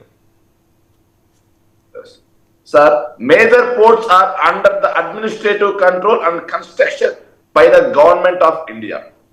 Non-major ports are governed by the respective maritime boards and constructed by the states. అది మేనేజ్మెంట్ వరకేనండి. మీకు అందులో ఉన్న నిధుల గురించి కన్స్ట్రక్షన్ కూడా సార్, కన్స్ట్రక్షన్ కూడా సార్, నా దగ్గర ఇప్పుడు ఉన్న మొబైల్ తోనే నేను మాట్లాడుతున్నా. మా దగ్గర 2 మొబైల్ ఉండవండి. నేను మళ్ళీ అదే వాసుదేవన్ గారు ఏపీలోనే కాదు. నేను చెప్పాను బుడగట్లపాలెం ఫిషింగ్ హార్బర్ సంబంధించి కేంద్ర మంత్రి ఓపెన్ చేస్తే అంటాడు ఆయన వచ్చి ఓపెన్ చేసిందే కేంద్ర మంత్రి అయితే అంటాడు. అంటే ముఖ్యమంత్రి ఓపెన్ చేసిస్తే ముఖ్యమంత్రి అయిపోయినట్టేనా? గంగవరం పోర్ట్ లో కూడా అలాగే చెప్పాలి. మాట్లాడారు కామ్గా ఉన్నారు, ఇది కరెక్ట్ కాదు. బుల్డోజ్ కరెక్ట్ కాదు సార్, బుల్డోజ్ చేయడం కరెక్ట్ కాదు సార్. ఒక విషయం నేను చెప్తున్నాను సార్, వీళ్ళతో వచ్చిన ప్రాబ్లం నేను అదే దాని మాట్లాడదాం అంటున్నాను కదా సార్. మీరు ఆగండి ఒక్క నిమిషం సార్. నేనేం చెప్తున్నా అంటే వాసుదేవన్ గారు, వీళ్ళు చెప్పిన వాళ్ళు చెప్పుకోమని చెప్పండి, ఎలాంటి ప్రాబ్లం లేదు, ఎవరికి ఇబ్బందులు లేవు. కాకపోతే వేరే వాళ్ళకి కూడా మాయం చెప్పుకోవడం వల్ల వాళ్ళు చిన్నపోతున్నారని చెప్తున్నాను నేను. ఏ రాష్ట్రంలో అయినా సరే స్టేట్ కి సంబంధించింది సార్, వీళ్ళది ఏమి ఉండదు. అది వీళ్ళకి తెలియకపోతే మేము ఏం చేస్తాం? మేజర్ పోర్ట్ అని ఉంటే వాళ్ళది అవుతుంది. నాన్ మేజర్ పోర్ట్ కంప్లీట్ గా రాష్ట్ర ప్రభుత్వం నిధులతో కట్టుకునేది. సముద్ర జలాల మీద రాష్ట్ర ప్రభుత్వానికి ఎక్కడ హక్కు లేదండి బాబు. కేంద్ర ప్రభుత్వానికి సంబంధించినటువంటి అంశం అది. ఒక ఆంధ్రప్రదేశ్ లో కాదు, గుజరాత్ లో కాదు, ఎక్కడైనా సరే. ఏం చెప్తాం సార్ వీళ్ళకి? ఏం చెప్తాం వాసుదేవన్ గారు? సరే, మన కోర్టుల గురించి మళ్ళీ మాట్లాడుకుందాం. మనం ఈ రోజు టాపిక్ లోకి వద్దాం. ఇప్పుడు రజనీ గారు ఒక సైలెంట్ అబ్జర్వేషన్. రాకేష్ మాట్లాడుతూ మాట అన్నారు, ఆర్టిస్ట్ అది ఇదని. సినిమాల మీద పుట్టిన పార్టీ, డ్రామాల మీద పుట్టిన పార్టీ, వెన్నుపోట్ల మీద పుట్టిన పార్టీ, ఇంకా చెప్పుకుంటే ఇంకా చాలా చాలా వాటి మీద పుట్టిన పార్టీలో ఉండి మా గురించి మాట్లాడడం బాలేదు. నేనే ఏ సినిమాల్లో రంగులు వేసుకోలే, కనీసం ఆడ ఆర్టిస్ట్ గా కూడా పనిచేయాల. ఆర్టిస్టులు వాళ్ళు జనసేన పార్టీలో పడడానికి ఎవరు సిద్ధంగా లేదు. మీరు మాట్లాడిన చెప్పి కామ్గా ఉన్నారు తల్లి, ఆగండి. నేను ఎక్కడ ఆర్టిస్ట్ గా కూడా ఆర్టిస్ట్ గా పనిచేసిన ఎవరి పార్టీలో ఉన్నారు?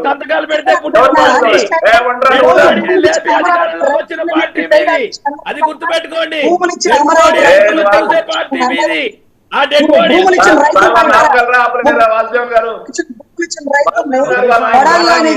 ఒక నిమిషం ఆయన మాట్లాడండి. నెక్స్ట్ మీ దగ్గరకు వాసుదేవన్ గారు వాళ్ళు మాట్లాడినప్పుడు నేను ఎక్కడ డిస్టర్బ్ చేయలేదు. ఎస్, నేను మళ్ళీ చెప్తున్నా. నేను ఇంకో విషయం అండి, అతను అన్నారు అందరం కలిసి వెళ్తాం అది ఇదని. చంద్రబాబు నాయుడుతో రాక్షస్ కౌగిలి, నేను ఒక్క అంశం చెప్పినందుకే ఆయనకు కొంత నొప్పి వచ్చేసింది. చంద్రబాబు నాయుడు గారితో రాజకీయ రాక్షస కౌగిలి ఎలా ఉంటుందని ఒక చిన్న ఉదాహరణ వాసుదేవన్ గారు. 1999లో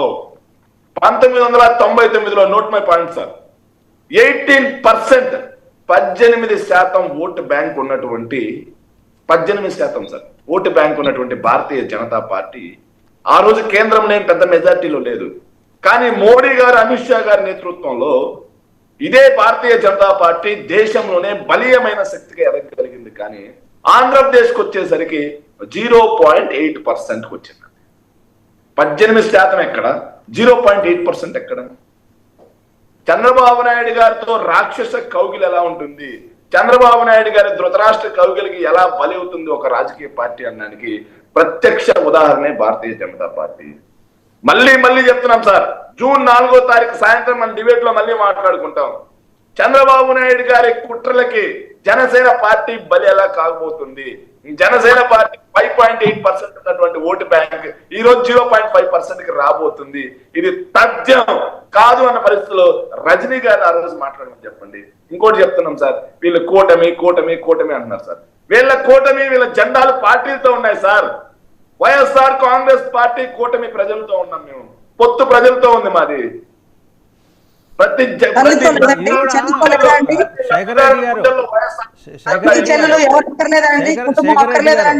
శేఖర్ రెడ్డి మీరు ఆగండి ఒక్క నిమిషం ఆగండి సార్. మా పొత్తు ఖచ్చితంగా మా పొత్తు